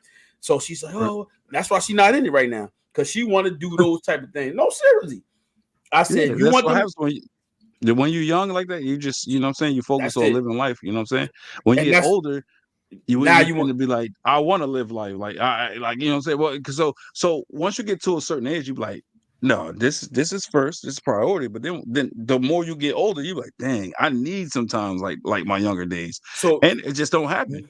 You so wait, that's and what the I next mean thing by. you know, you old as hell, and you can't. But like, so it's a hierarchy at my job, but it's smoke and mirrors. You think so? It's supposed to be the proprietor, the kitchen manager, right? That's Hmm. my title, kitchen manager, and then it's supposed to be dining room managers, right? But you think it's like that? Nah, my boss, he it's himself, dining room, and I'm just something that he peeled from under his shoe. I swear to God. Like it's supposed to be. He always preached the words: coach, teach, develop.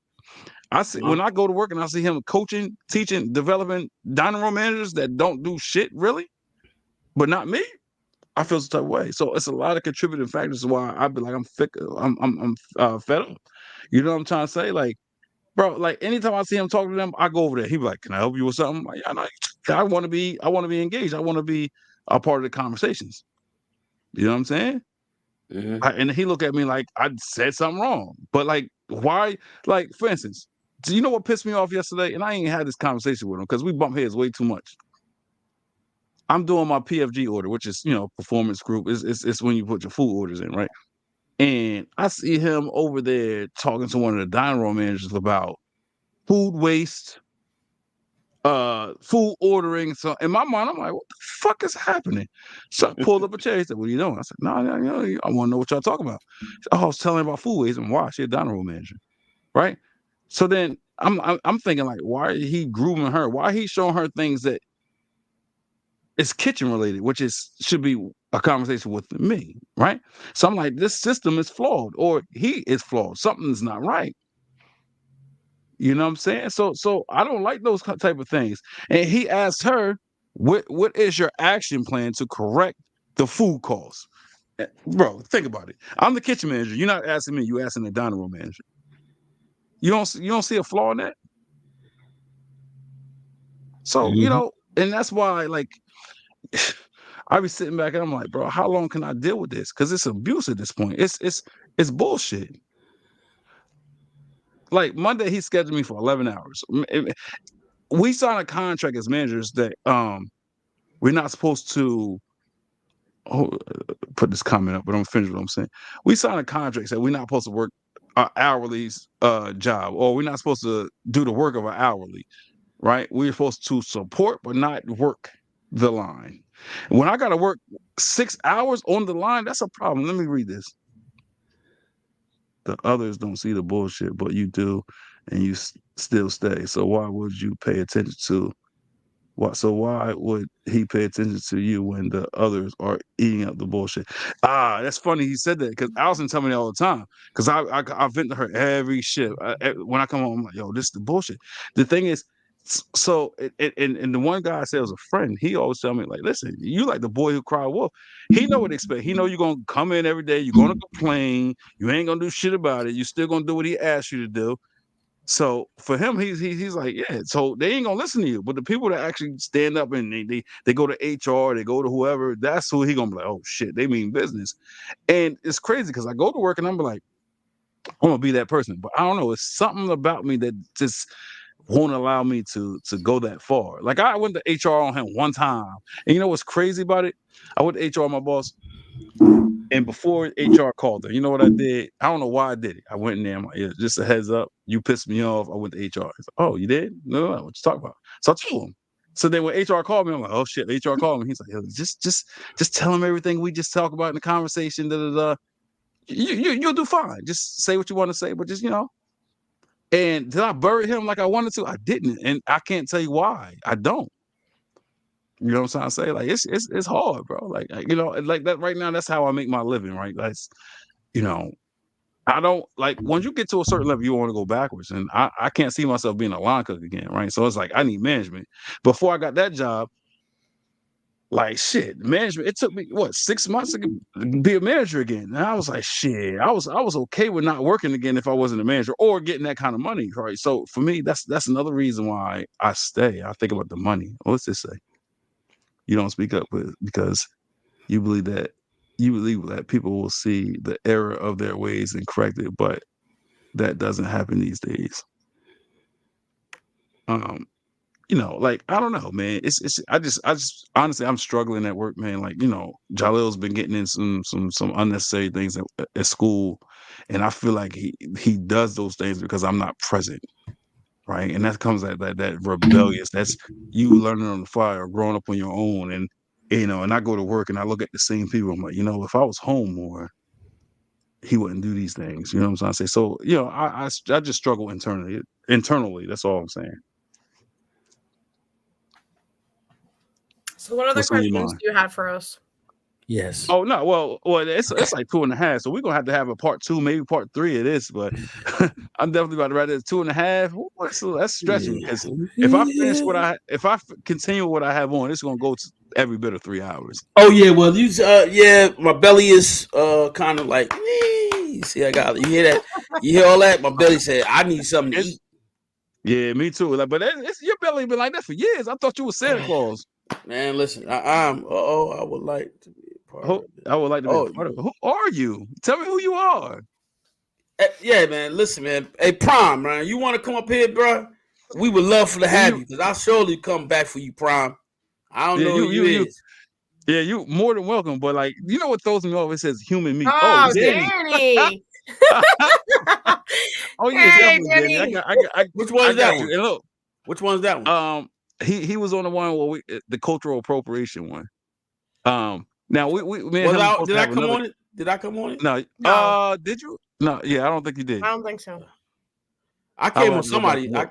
I came on somebody's. Who was that? You came on Sabrina's. You came on. I think it was two people, wasn't it? I know you came on Sabrina's. Sabrina's and the dude and the other dude. I was at work. Remember Yeah, it was a dude. I the just don't dark remember skinned who it dude, the was. dark skinned guy. Oh, Andrew. Oh, it's Yeah, yeah, Andrew. yeah, yeah. Okay.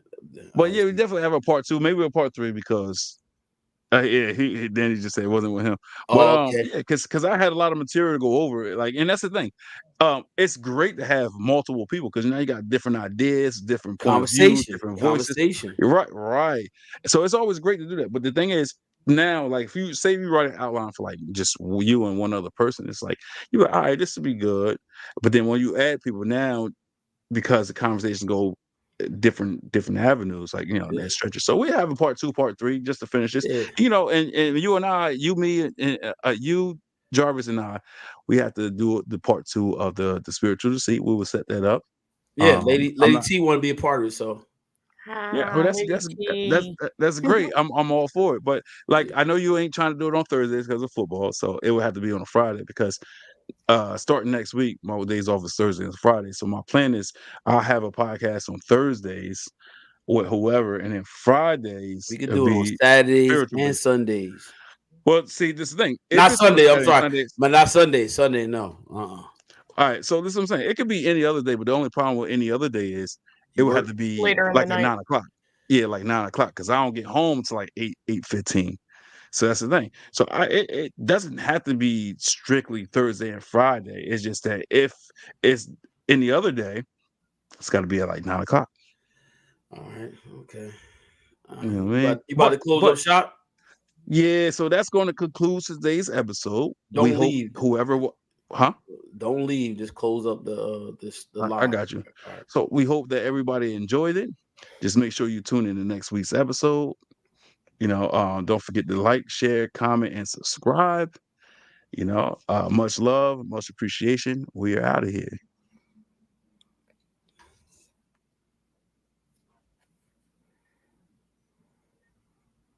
What you do? I don't know what the hell he did. Hold on. He still could come back in. Who got Hold on. who? It's still saying streaming. Hold on.